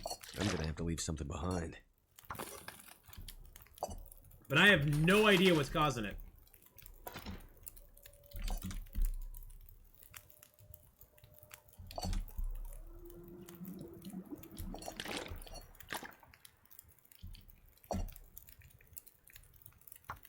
Do up just a little more water. Real Real Reggae Shark! Yay! Speaking of whom, there's Real Reggae Shark subbing up for 22 sexy, beautiful months. Thank you, Fulgorio. I didn't know what it was.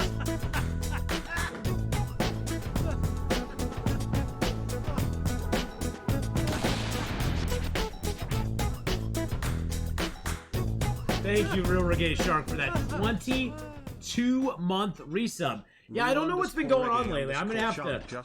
We'll have to do a sound check at some point. Mark Wars loves it when we do sound checks, by the way. Absolutely lives for it.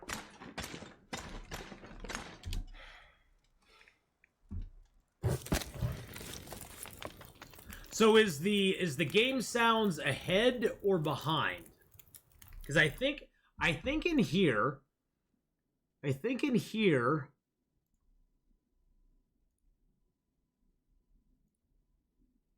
see, lighting system. It's behind. I think there's a thing in here where I can actually that's not it. Is that under the mixer? Channel 4. It's the line out.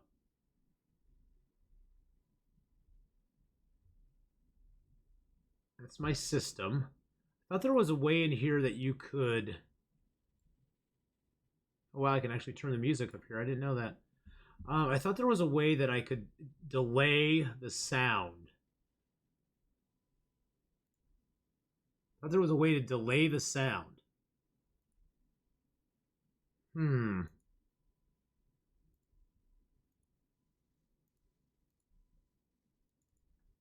Maybe if I just choose a different channel. All right, we'll try that and see if it's maybe just the channel that I'm in. We'll try that and see if it works. I don't know. I don't know. I don't know if it's gonna work or not.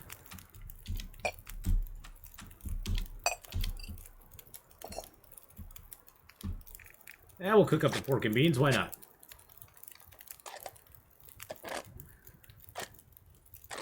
Nope. I have no idea then. Not a freaking clue, my friend.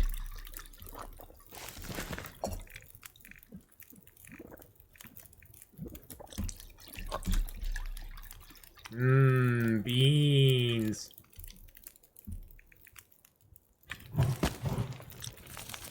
Yeah, I don't know what it is. It's a mystery. It's a mystery. I don't think I have any more teas to cook, do I? Nope, no more teas. Okay. Yeah, it's a strange. It's a mystery of the unknown. You hear what I do before I see it.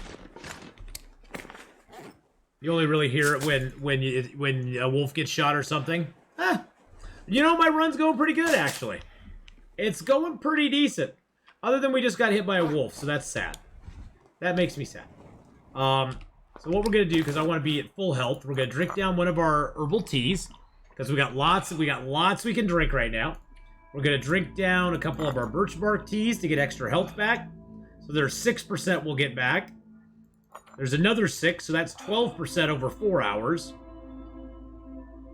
And that's 18% over 6 hours.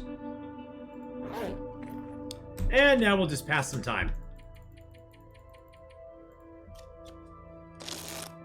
Look at that going up there. Look at that going up. I'm gonna drink 2 more teas before I go to sleep. So I want this to get down pretty far.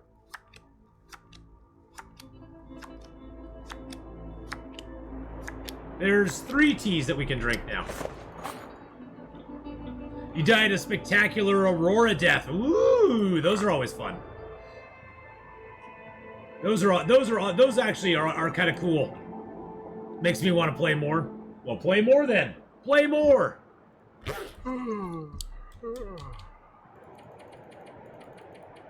Now we should wake up with full health, no problem at all now. Oh, hold on a second.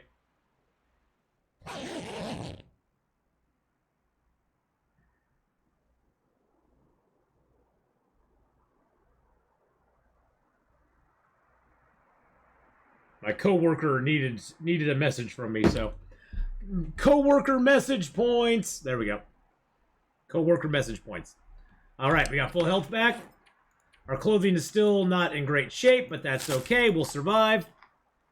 Text points are the tastiest points of all. They are the tastiest points of all. They are. Little secret. So I jump back in Wintermute and finish it. I lost the heavy hammer somewhere. I don't know where. Oh no! Oh no, Midnight Snack. You lost your hammer. You lost Mjolnir. How sad. All right, let's just pass a little time till the sun comes up. Actually, is there any maintenance I need to do? Let's check on maintenance stuff. Still got our bow. Oh shoot, I was using my good bow. I want to use my bad bow. We need to fix up our hatchet. Need to attach a string to it or pin a note to your coat. Yeah. It's like a mini game now. Where did I leave my heavy hammer? I know I had it somewhere. Now I'm going to check over here, check over here, check over there, check over there, check over there. It does become a mini game. Let's sharpen that up too. This just passes time without us having to pass time.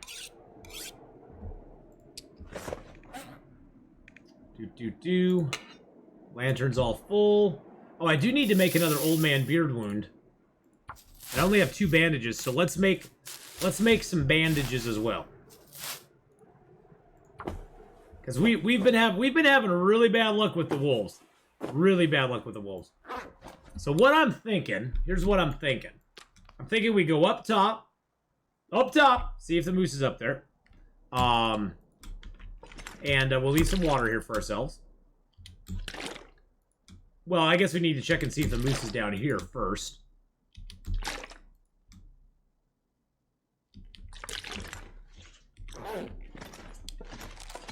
Oh, I don't want to equip it that way, because that equips the what I don't want. There we go. I want my crappy bow out.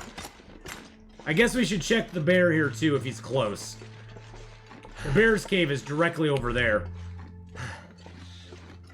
Looks like I survived another night.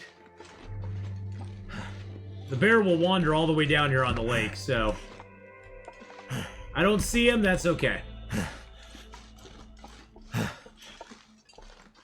Just making the hike back to Grey Mother's now. Oh no, you have to go all the way back there?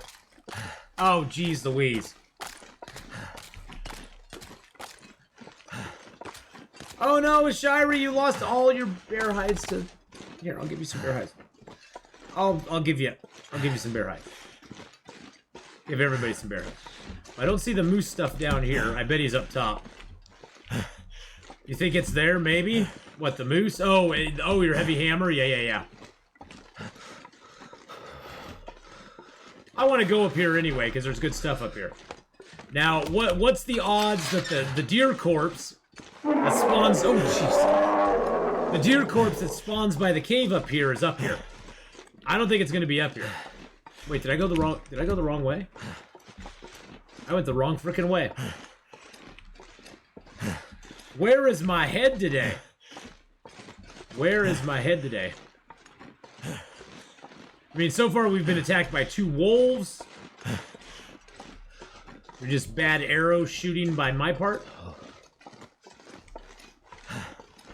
See, even I can miss wolves, boys and girls. For every great shot I get, there's a bunch of other bad shots out there too, so... It's just that you shoot enough stuff, you'll get better at it. Trust me.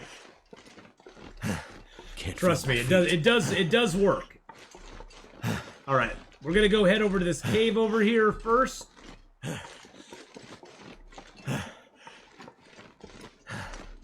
Maybe get an hour of sleep in it, just warm up real quick. It is really cold out here. Wow, it's negative 41 with no wind. No wind, we got negative 7. Negative 7 on the wind chill, but our wind chill takes care of that, but it's negative 41. Negative 41 out here. Dang, it's so cold in my life. Welcome to day 100 plus Interloper, where your average morning temperature will be negative 40 to 45. You might get lucky one day and not have it be that cold, but generally it is. Oh wow, we actually have the deer over here. Holy shnikes. We better harvest this guy quick before he disappears. Because I would bet you money if we go inside and come back out, he will be gone.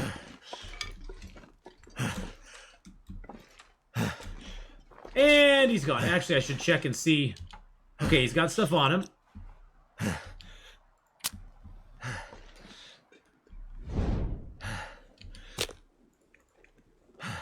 We just want to get this fire started quick. And it's gone.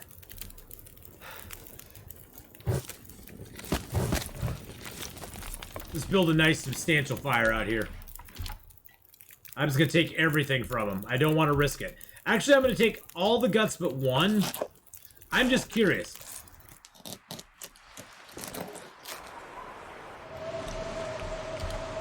Oh, it's a 61%. Okay.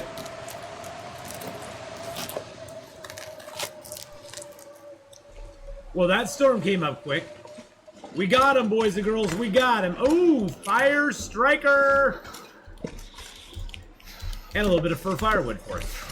Fire striker, ho! Now that sucks. If the moose was actually going to be out there, he's not going to be out there now. Which kind of sucks.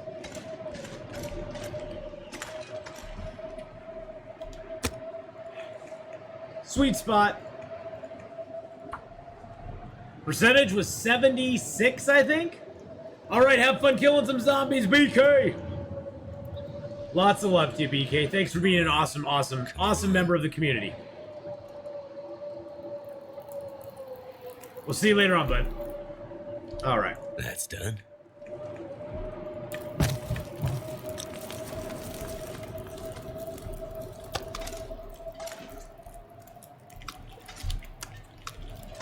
Might as well get these curing.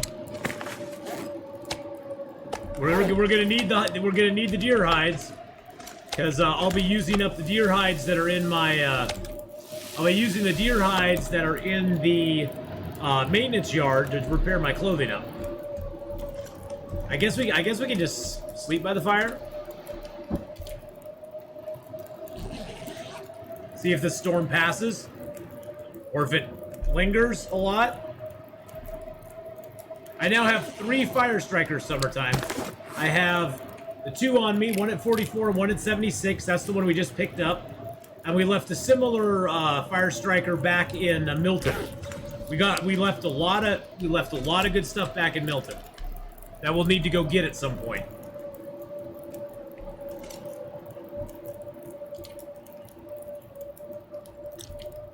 I might have to drop some gear. Nah.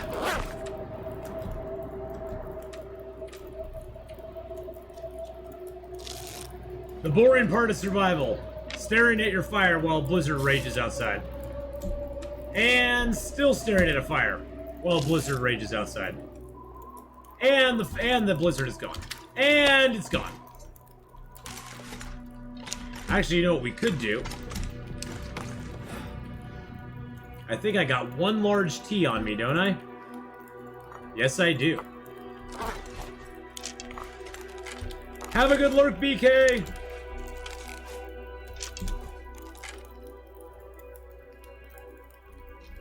There we go. And now we have a warming up benefit, which is very nice.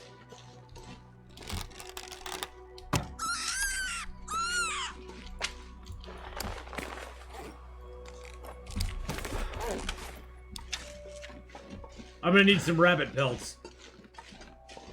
So I figure we get the rabbits since we got a fire going.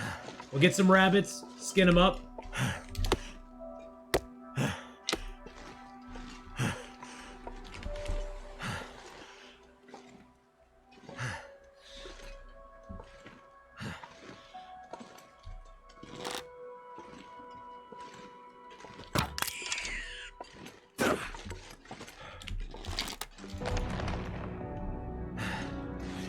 We just get a little food this way, and we also get a couple hides. And a few more guts, too, because we'll need those as well. No point wasting the fire. Now, see, look at that. That deer corpse has lasted forever out here. What the heck is up with that?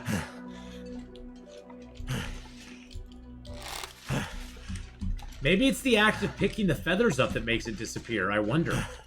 We'll go inside here and harvest these up. You have to have guts to play Long Dark. Yes, you do. You gotta have some guts to play Long Dark, boys and girls. There's no getting around it.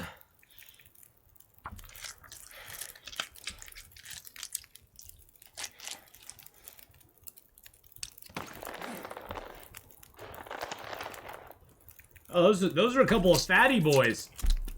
Got a kilo of meat out of each one. Kilo and a half out of one of them. Usually rabbits don't have that much meat on them.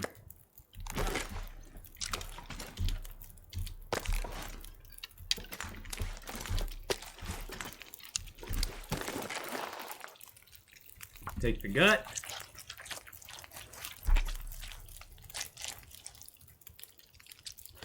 Hinterland said they were going to upgrade the graphics. I don't want to.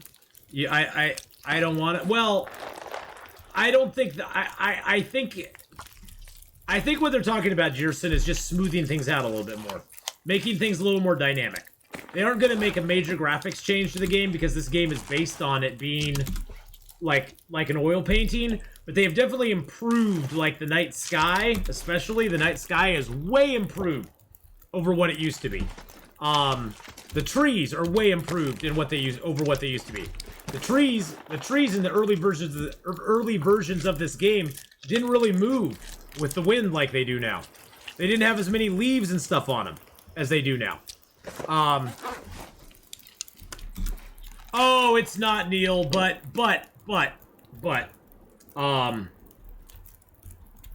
if you go and contact Lynette on Gate City Yarns, she's the one that made these for me, and she can hook you up.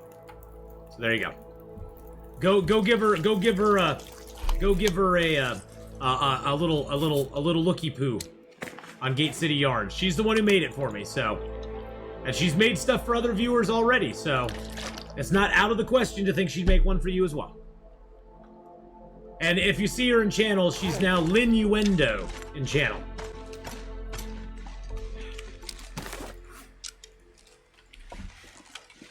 The changes to the visuals have been great. They'll never do a complete overhaul of the visuals. Mainly what they've done is, like, these trees used to not look as good as they do now. They've enhanced a lot of the visuals in the game. As far as snow falling, the blizzards, the night sky, the way trees look, the way things move, all of that is stuff that they've slowly but surely improved over time. And if they're gonna do another graphics update, that'd be awesome. I don't think it would be a bad thing. They're never gonna make it look like Icarus. The game will never look like Icarus, you know, as far as graphics go. That's just not their bag. Oh wow, we actually got the deer corpses here, boys and girls.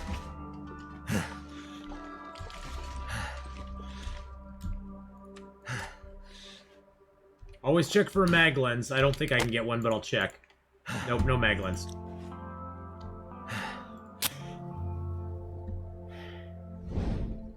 Oh no, I think if anything, they'll make the auroras more dynamic. They may update the lighting inside houses so it works a little bit better. They may, you know, a lot of times they'll reskin things, like they did the reskin of all the vehicles. The unintended consequence of that was having the key over at the Milton farmhouse disappear. So hopefully they'll not do that and have stuff glitch like that. Well. But they have updated a lot of visuals like that, so.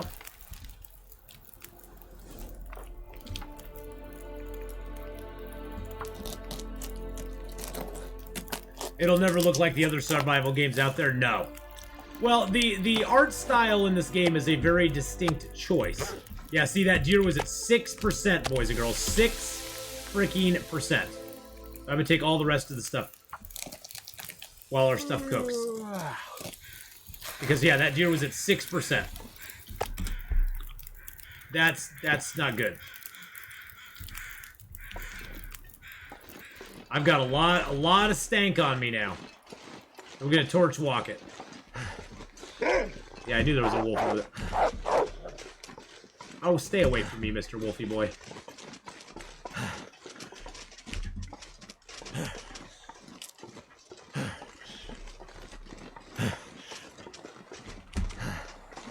Yeah, the deer on the lake's not here now.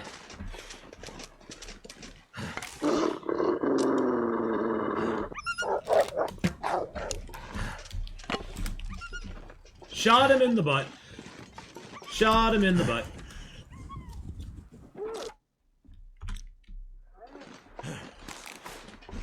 I don't want him running too far with my arrow. He died somewhere over here. Oh, there he is. Give me my arrow back, you little bugger. You little booger. Usually there's another wolf down here. I don't see the moose, though, and I don't see any moose sign. So it could be just that the moose was not up in our area. We did just have a blizzard, which would make him not spawn anyway.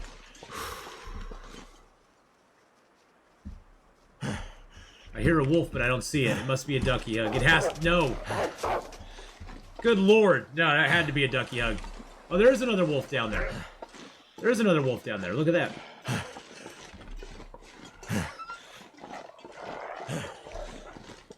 Okay. That wolf said goodbye. Great trick passing time to wolf drops. Yeah, just don't utilize it too much if it's really cold, because it usually takes them 20 to 30 minutes for them to drop. And you can get really cold and lose a lot of health during that time. The only reason I did it is I was carrying a torch and I saw I was warm, so I was like, who cares then? Who cares? I'm doing it. Do it! Hey, we got some free matches! Things.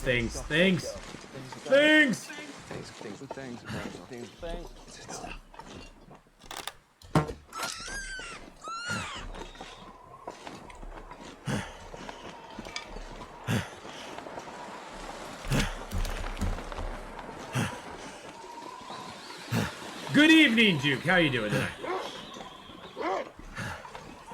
Really, Mr. Wolf?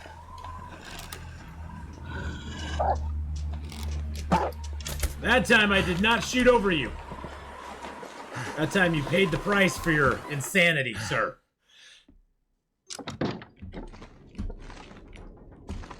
That wolf was acting a little crazy. Now sometimes on Stalker, Pilgrim, and Voyager, you'll find a gun right here. Lots of planks to break down. This is the best way to get reclaimed wood. 39 minutes for 6 pieces. 39 minutes for 6 pieces. You break down something like a chair and you get 4 pieces in 1 hour and 18 minutes. You break down a shelf, you get 6 pieces in 2 hours. Wooden planks on the ground are the best way to get reclaimed wood if you want it. It's the most time efficient. Ooh, we got some more coffee. Nice. Ooh, we got a jug of maple syrup. And we got guaranteed matches. Those I know are guaranteed there. Those are guaranteed. I don't really come here for them, but they're guaranteed. Sometimes there'll be a rabbit, a dead rabbit thing on one of these plates, but I don't see it. We'll be doing stream loots on Sunday. We'll be doing stream loots on Sunday, Jerson. That's all we're gonna do on Sunday, actually. I'll be starting at about 8 a.m. Pacific Standard Time. I need to lay down. And be streaming for about 4 hours before I go out to my mom's for a birthday celebration. Hey, we got a Mountaineer's rope. That'll be good for scaling down into the abyss. Got some packs ready, I know. We'll be starting a brand new run, too. Starting a brand new run that day. But yes, we will be doing that. Oh, I should probably drop all the hides and guts I have. It's not my birthday, Duke. It's not my birthday. It's not a birthday.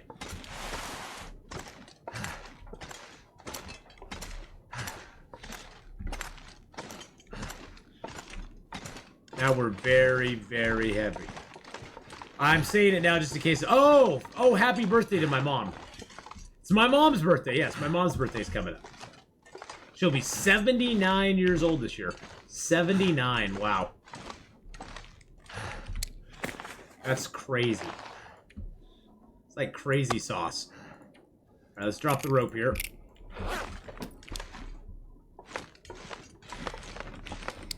Drop the hides and the guts here.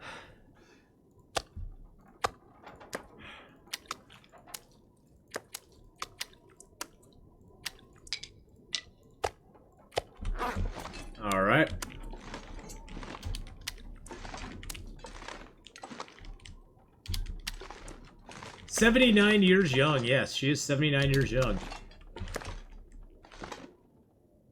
But yeah, my brother and I are taking her out for a lunch on Saturday, and then we're having a general like birthday party for her on Sunday. So should be a fun weekend. Celebrating my mama. I love my mama. She drives me nuts sometimes, but I love her anyway. I love you, Mom.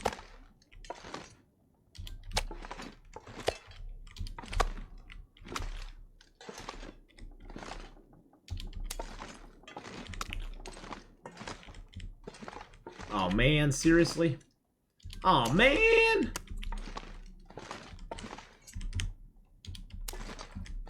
Alright. There's our hides and guts. We got our maple out there. I think I have a rabbit to harvest, don't I? Pretty sure I do. Yes, I do. Look at that. And I got meats to eat. I got meats to eat.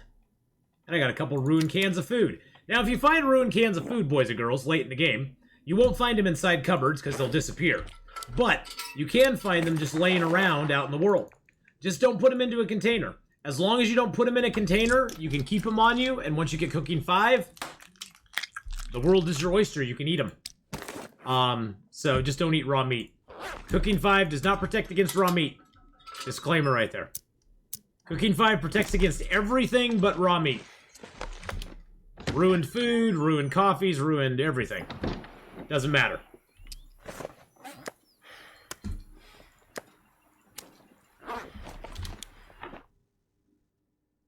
So yeah, as long as you stay away from the raw meat, you'll be fine. Wilderness Kitchen Book, you know what that's good for. That's good for starting a fire and nothing else. It's good for starting a fire, baby. And not a whole lot else, because I already got cooking 5, so I'll just leave that right here. Start a little fire with. And let's just head upstairs and get some sleep. It's late. It's late at night. How much water do I have? Okay, that'll get me through the night. That'll get me through the night. Now, usually there's a stem somewhere in this house. You just gotta look around for it. Hey! Speaking of which, there it is. Sometimes it's down in the basement. I figured it was upstairs because the basement did not yield it to us. Now, you can also find a bedroll in this house, too. We haven't been into the bedroll room yet. The bedroll room is right off to our left here, I believe. Or no, it's straight ahead of us. But we'll go in this room first. Something's making me feel really tired. Hey, Goonies, how you doing tonight? Hello, hello. Ooh, we got some socks. Some sporty socks. They're ruined, but hey, they're sporty socks. Now, this room here can sometimes have a bedroll right on the other side of this dresser here. You'll find it like laying down over in here, but it doesn't have one for us today, which is fine. This house has a lot of wood you can break down. There's metal pails you can break down. There's lots of stuff in this house to do. Or the hunting lodge, I guess you could say. Is this still a bed? No, it's not. It used to be that mattress was a bed. You could actually sleep on it, which was, I thought, pretty hilarious. We are in the hunting lodge in Broken Railroad right now, and my computer just froze up. Okay, that's interesting. Hold on, just a second.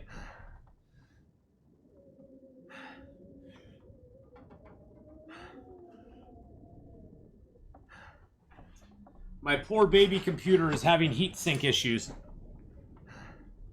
My poor baby computer that runs the little monitor that's up here is having heatsink issues.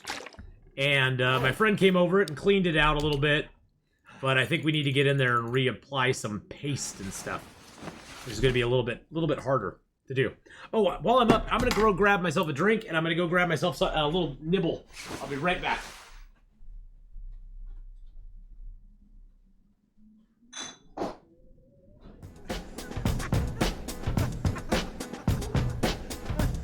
If I don't drink something soon.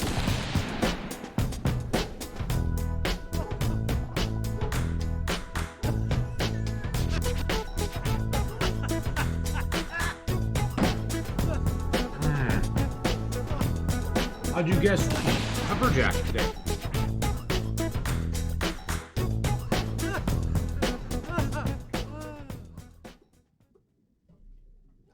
The chair did a dance. I would make the hunting lodge my permanent base if it wasn't all the way in Broken Railroad. I know. That's the thing that sucks about it. And it's all the way in Broken Railroad. Which makes it not that great of a house. It makes it a very poor house, as a matter of fact. Can I sleep anymore? Let's do it.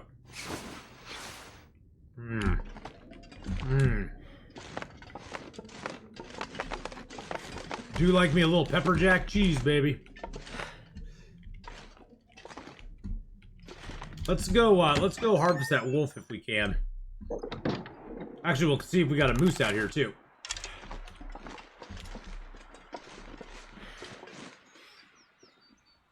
I see no moose sign and no moose.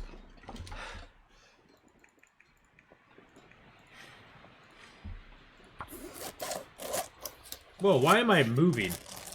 Why am I moving right now? That is so weird. That was so strange. My view was like moving up. Am I Canadian? I am not, Cat Child. I am not Canadian. I'm an honorary Canadian. Because I play a Canadian game.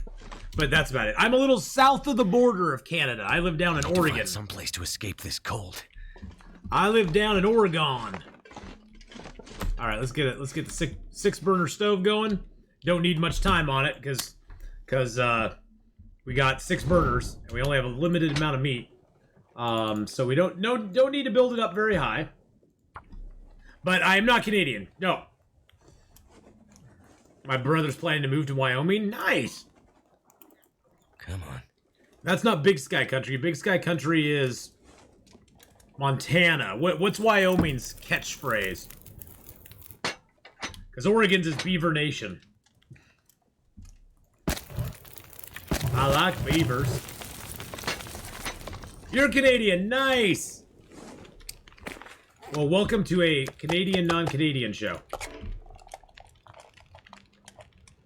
Nobody lives here? Yeah, that might be nice. I might actually like that. Something's gotta go. I'm not a big fan of people, so I might actually like that. I'm not a big fan of being in close proximity to people, let's put it that way. See? Right there. Right there. See? Anything that's ruined, you should not be able to pick up and eat. But now, that's weird. Off the stove, I can pick it up and eat it. That's so weird. Makes me believe that it's 0% at that point. It actually does get back that percentage that I was talking about. At least our cows are sane. Hey. The country in Wyoming looks really beautiful. Ah, look at all that. Getting kind of heavy. Good wolf meat.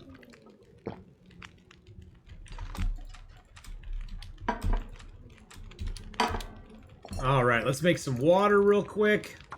So I am out of water pretty much. Put a couple more sticks on there. There we go. 42 minutes, 39. I'm just gonna add one more stick just to be on the safe side. It would suck to have my water get almost done boiling and have the stove turn off.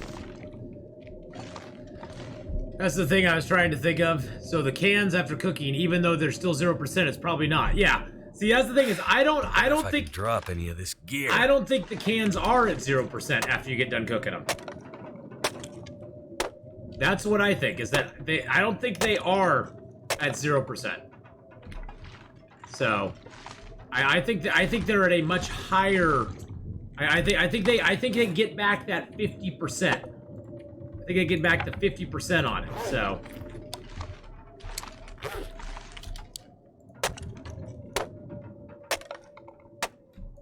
figure since it's snowing and blowing out, we might as well break down a bunch of these planks. This is where a heavy hammer actually comes in handy if you can use it. It saves your axe. And a heavy hammer just takes a piece of fur.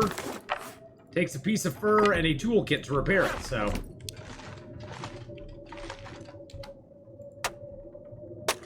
Oh, it's just Storm and Norman out there today, isn't it? That box is just bothering me. That box just bothers me. Well, sardines, Victorian, are a different beast altogether. Most food, until it's in like 30% or less, you don't have a lot of chance of... Coral! You don't have a lot of chance of getting food poisoning from it. Sardines, if it's under 75, you do.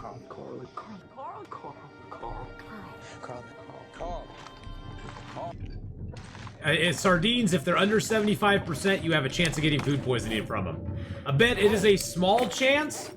It is a small chance of getting food poisoning, but it's a chance of getting it anyway. And generally, the general rule of thumb is if it's a small chance, you're going to get it. Like when you have 2% or 3% parasite risk, you probably have about 100% chance of getting parasites. That's just usually the way it goes.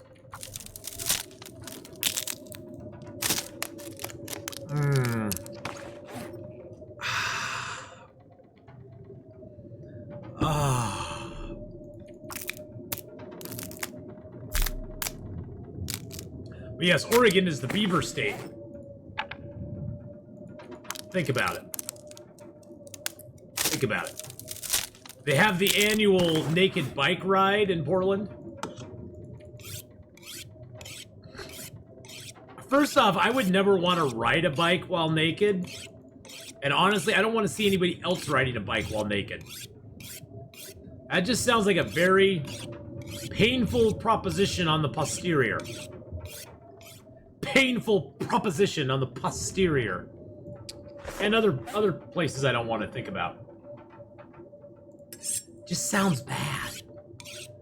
Sounds bad. Hey, the storm finally passed. Of course, now it's late at night.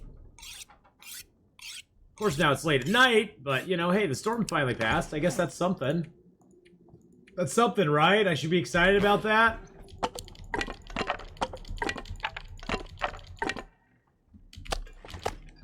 Feels like a lot of gear. It is a lot of gear. But we're gonna ditch out of here.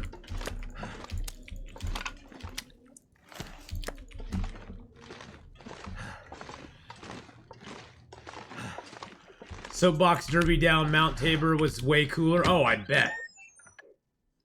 I bet not too shabby. Portland is a very weird city. Don't get me wrong. I'm not a big fan of Portland, but I don't hate Portland or anything. But I'm not a big fan. I more prefer the outlying cities of Tigard, Newburgh, Milwaukee, Hillsborough, Beaverton, the not-so-metro area. That's still in the metro area, but the not-so-metro area.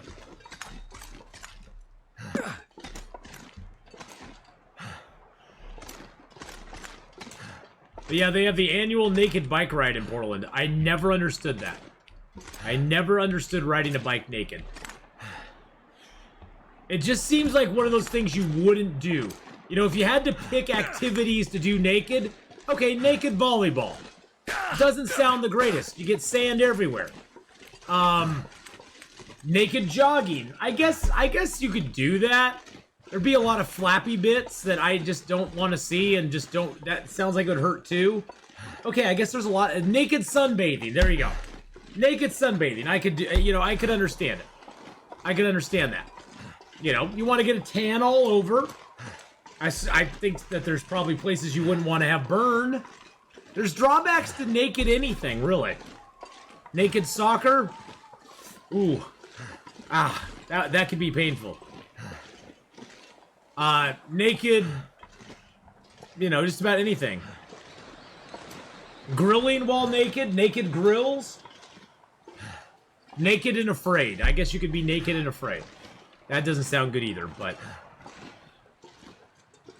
You like the NH motto, live free or die?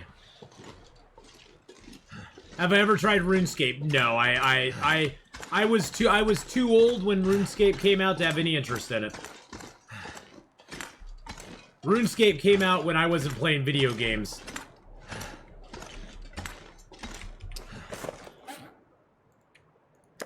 But no, I've never played RuneScape. I've seen it, and I'm like, it looks okay, I guess. It never captured my imagination.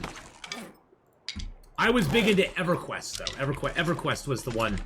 EverQuest, pressure, washing your car naked. I could see that. I could see a naked car wash.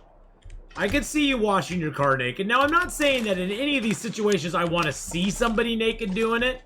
I could envision doing it naked, I guess, in a certain circumstance. But I would never want to see somebody naked doing it. Bella, hello, hello. Yeah, oh, it's been super busy? I know, it's been super busy lately.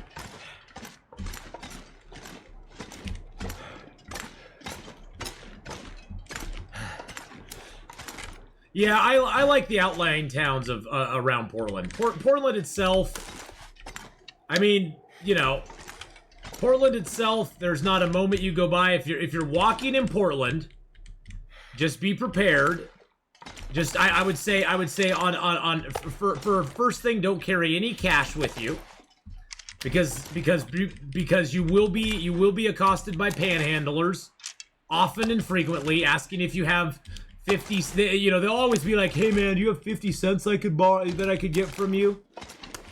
So just don't carry any cash on you. That way you can honestly and forthrightly say, "I don't have cash on me.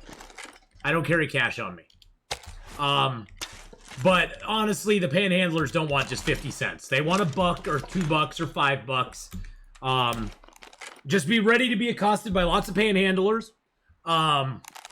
Yeah, you know, because it's going to happen. I'm not saying it might happen. It's going to happen. Doesn't matter where you are, what business you go to. There will be somebody standing around wanting money. So just be prepared for that. It's just very dirty. It's just very dirty in Portland. Be prepared for it being very dirty in Portland. It's very dirty. Now, we aren't talking like San Francisco having to wash the poop off the streets, but I may or may not have visualized several people defecating in public.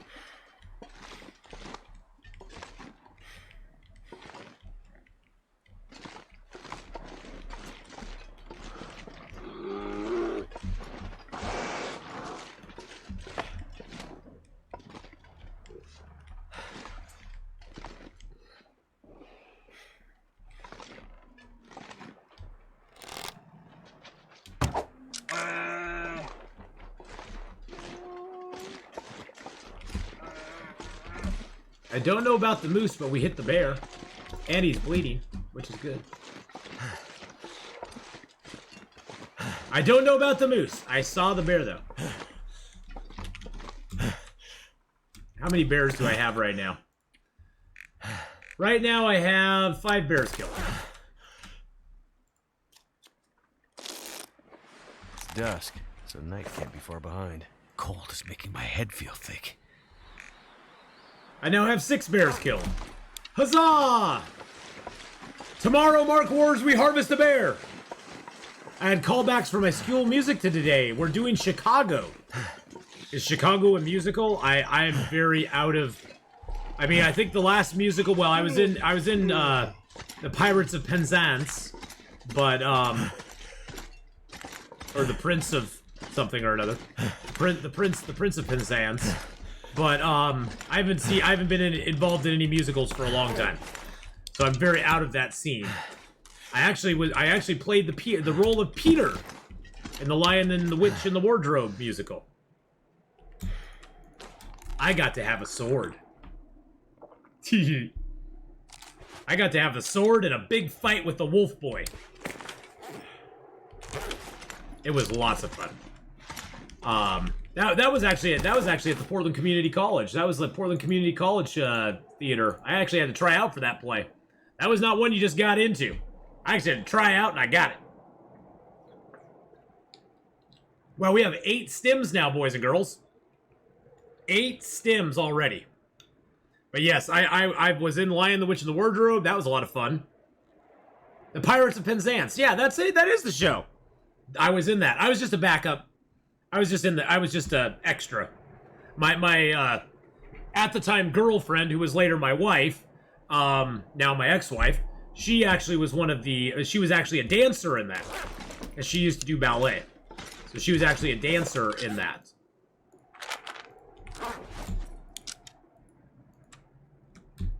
So it was fun though. Theater can be fun.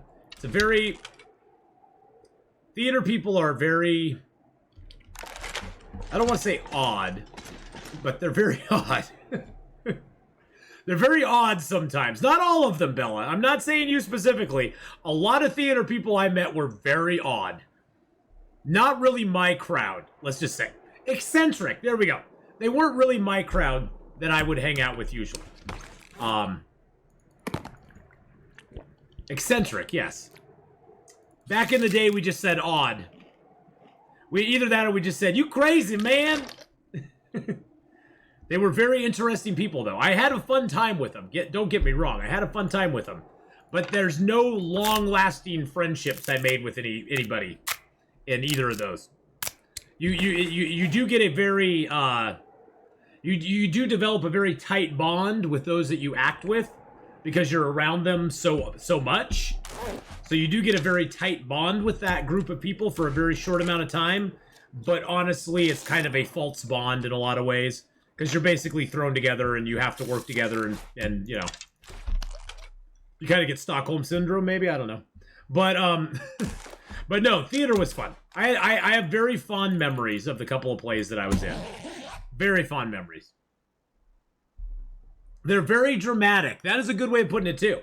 I've been in like 30 shows. I'm crazy, but not as outgoing as most theater kids. Yeah, see, I think that's the thing. Dramatic people who enjoy theater, I found a lot of them to be very dramatic themselves. Right now. Drama played a very large part in a lot of stuff that went on around the scenes and behind the scenes. And it was a little... I'm not a very high drama person. I don't like a lot of high drama. I don't like... I mean, it's like, it's fine when you're dramatic on the... It's fine when you're dramatic on the stage. But when you're off the stage, dial it back to about a 7. Dial it back a little. I hear the crows. They're up ahead of us here somewhere. Wow, that dramatic music setting in. What's going on?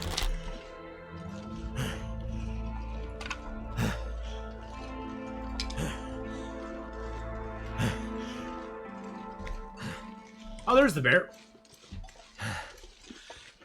Dramatic people are the best actors. Well, I'm a little bit of a drama queen myself. I'll admit. I've been told that before. Hey, Mr. Bear, how's it going, buddy? How's it going, bud? Dramatic people in general. Yeah, I'm not big into dramatic people. I like people. I like people who are animated and have fun, but I don't like drama itself. All right, let's get fire started. Woo!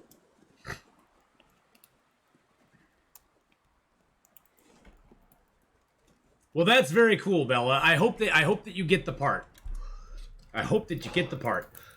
I got into acting very late. I enjoyed theater. I enjoyed watching theater in high school. I never participated because I was way too shy. Way too shy, and my anxieties were way too much for doing theater. Thank goodness. Made it through. But once I got into college, I took a theater course just as one of my electives. And I actually, because I was like, hey, maybe this will help break me out of my shell a little bit, you know? Maybe it'll make it so I can stand being around people for more, you know, larger groups of people for more than 5 minutes. And it did a little bit. And then I was like, hey, you know, The Lion, the Witch, and the Wardrobe, I always loved that book. So I was like, hey, I'll try out for the play. Not realizing at the time it was a musical. I thought it was just The Lion. I just thought it was the story. I just thought it was like... I didn't realize it was a musical because I don't have the best singing voice. And the person actually... The person actually... It The person who was directing it actually told me that. Said, "Yeah, you don't have the best singing voice." And I'm like, "Well, I've never been trained to sing either. I have no natural singing ability." So, about the only thing I ever sang to before that was very loud Metallica. So, I live in New York, so I'm super big on Broadway and everything. Ah, gotcha. Gotcha. Oh wait, we're gonna drop that there. Stepped out of my comfort zone when I went on scuba adventure in Cozumel. It was amazing. That's awesome. Later. Cozumel's a pretty nice little port.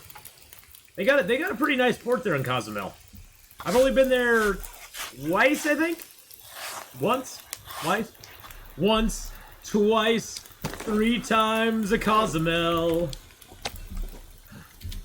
This pack is getting too heavy to carry. Anyone can be a good singer with a little help. Yeah, I needed if most people need a little bit of help, I'm not tone deaf, thank goodness.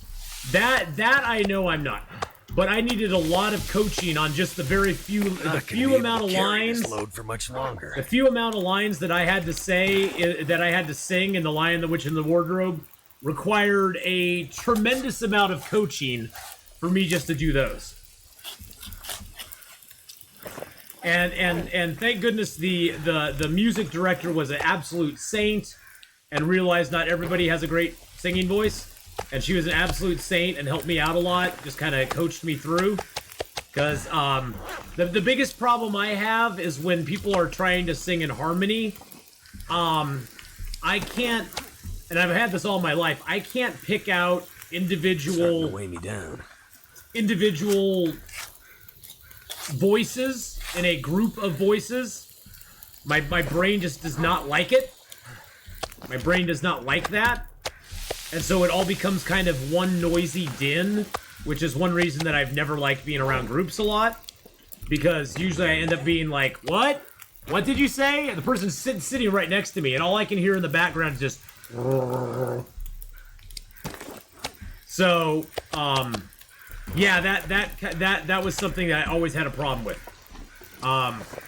So, I actually write songs. I've been singing my whole life. Singing is basically my only talent. Well, you have way more talent than I, Bella. Way more talent than I do.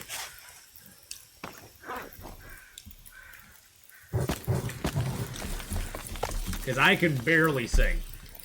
I can get by, but I always try to sing. The music gal she always told me you need to bring down the octave that I think it was the octave I was singing in, because I always try to sing higher than what I should.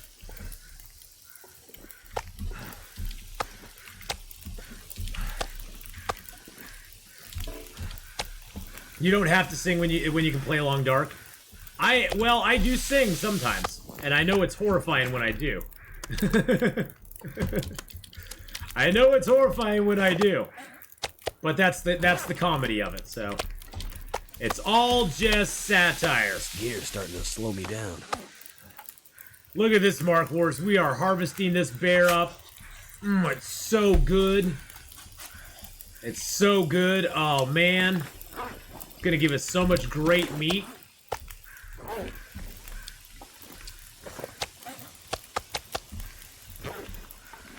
So much great meat.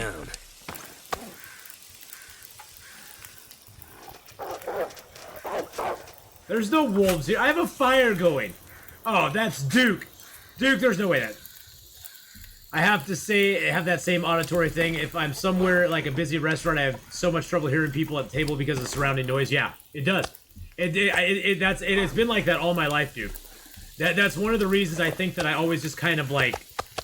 I always hung out. I didn't like hanging out in groups more than like 2 or 3 people, because I just could never hear what people were saying, and I always felt like an idiot because I felt like I was 100 years old because I'm always going what, and so usually I just sit there in misery because I'd just be silent. I would just be quiet. And just not say, just not in. I just kind of nod my head, and I'd have no idea. Too heavy to I'd have no idea what people were saying, and so I just kind of exited out of that. Game sound delay might be because of OBS.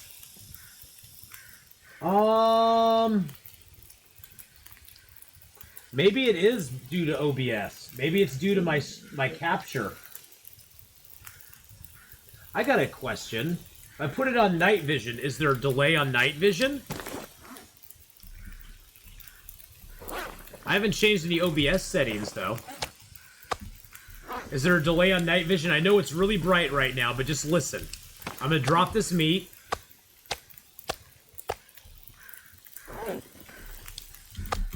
Is it still delayed in this version, in that?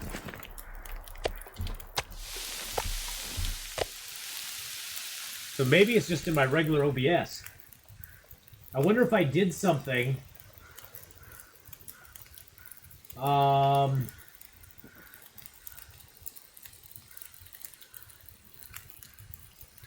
Let's see if I did something in here.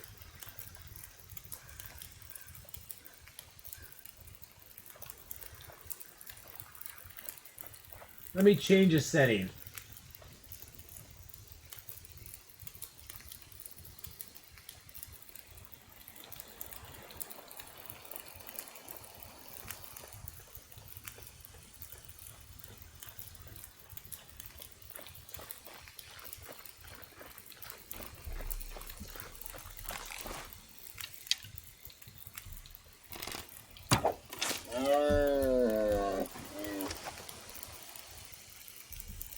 There's a device. There's used device timestamps. Okay.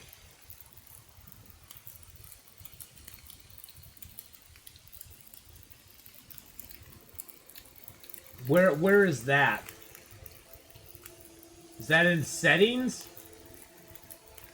Under audio?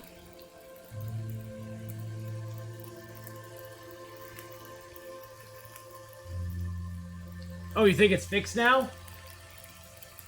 Is it? Is it fixed now? Are you guys hearing me pick stuff up? All I did was change my output, or the I changed a thing. I changed a thing, boys and girls. That's what I do. I don't know what I'm doing. I just push buttons till it works. What day are we on? We are on day 110, 108 days in. Is it much better now? All I did was change in the regular mode capture thing. I just went into properties, and the audio output mode. I changed it from capture only to a different thing, and then back to capture only, just to see if that could fix it. I didn't know if it would or not though. Okay, so we've got a deer over here. Summertime, do do do do do do do do do do do do do do do. All I can think about is food. Maybe you gave it a kick in the pants. Thank you, Ovblur. You saved us. Ovblur is the savior of the channel. The savior of the sound. I just don't want to start another fire because I know the moment I do, I start another fire, it'll blow this fire out. But I figured since I got more meat, another hide. You are the sound hero. You are the hero that we deserve. No, not the hero. Not the hero that we deserve. You're the hero that we want, but we don't deserve. Or not the hero. What's that line from Batman? It's starting to weigh me down. I'm not the hero they need or deserve or something like that. There's something that he says about needing and deserving. The hero we need, but not the one we deserve. Oh, the hero we need, but not the one we deserve. Oh, nice. Thank you. I was racking my brains there. I was like, something about needing and deserving or wanting and loving and not caring about or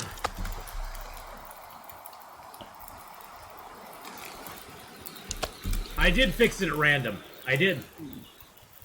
That's how I do stuff. I fix it at random.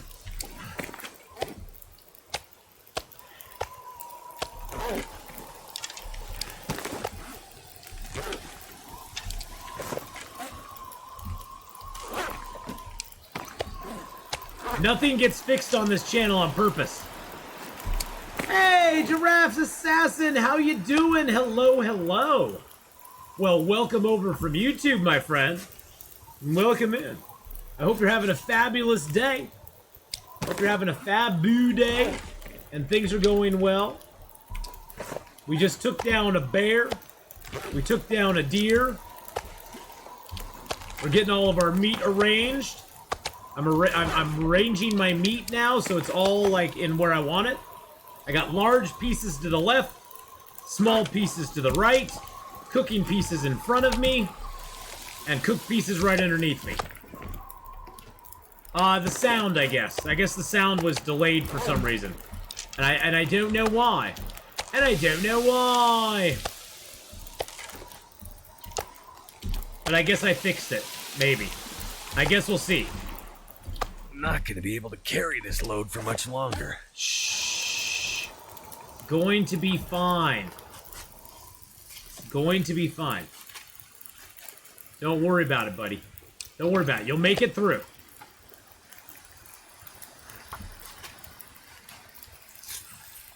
It's getting dark out here. Time to look for shelter. There's the blizzard. There it is, boys and girls. I knew that was coming.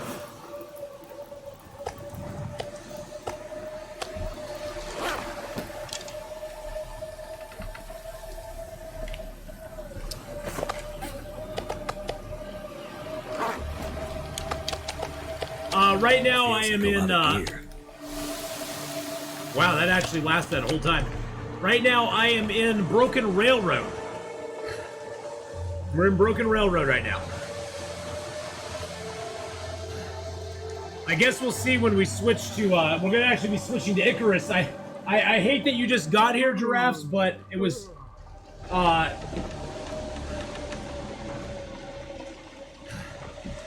but we're going to be switching over and playing some Icarus tonight as well.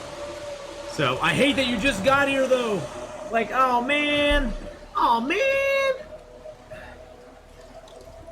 But, yeah, I'm actually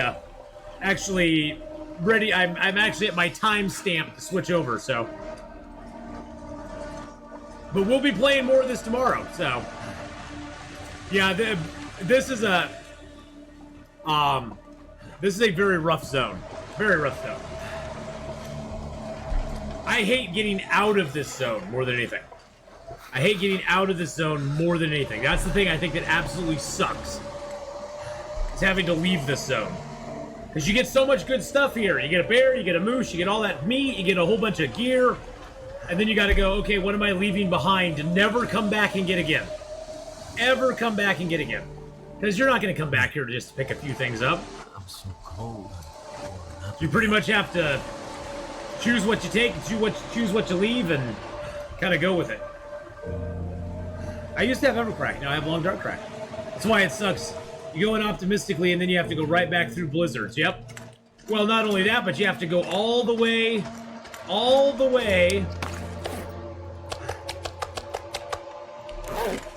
through the zone, and then you have to go to the,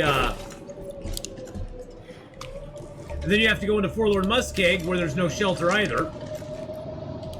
And there's no real caves along the way, or in Forlorn Muskeg. So you're pretty much stuck.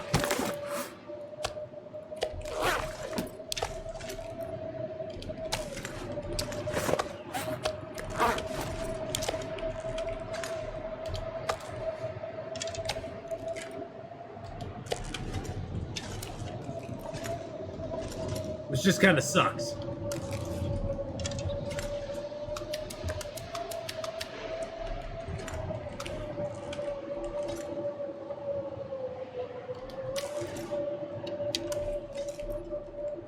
Because I'm trying to collect every stem in the game. That's my goal right now, Giraffe. My goal is to collect every stem in the game, and Broken Railroad has up to 3 stems. It will have 3 stems for us. Because we actually found the stem in the maintenance yard, So we have 8 stims on us right now.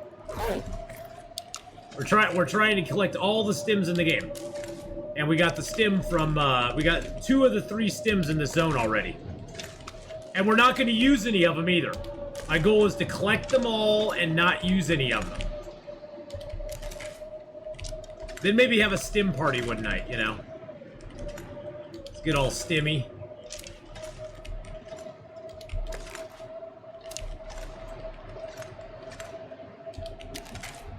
All right.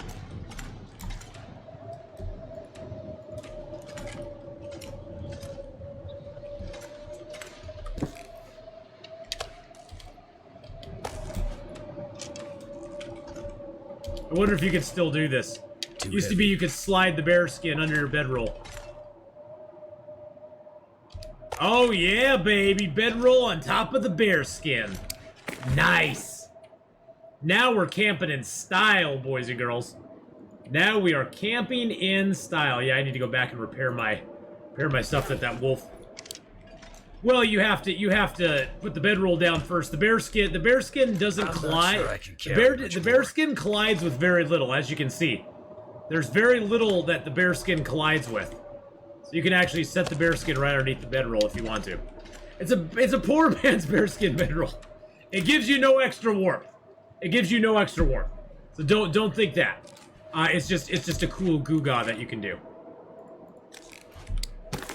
There's no extra warmth from it or anything. I just think it's funny. And you can do the same thing with the moose hide. You can put the moose hide, you can lay your bedroll down and put the moose hide right underneath it. So your moose hide is like framing the bedroll because the moose hide's huge. Moose hide is huge. It's huge, I tell you.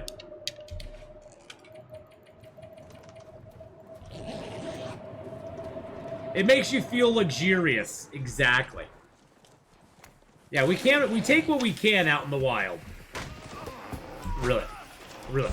Really. That's a moose, guys. That is a moose, guys. That's a moose right there. Moose right there. So as you can see from our cave, we got pretty good stuff in here now. We got some deer hides curing. We got lots of guts. We got some rabbit hides curing. And we even got a maple curing. We got a few pills in here.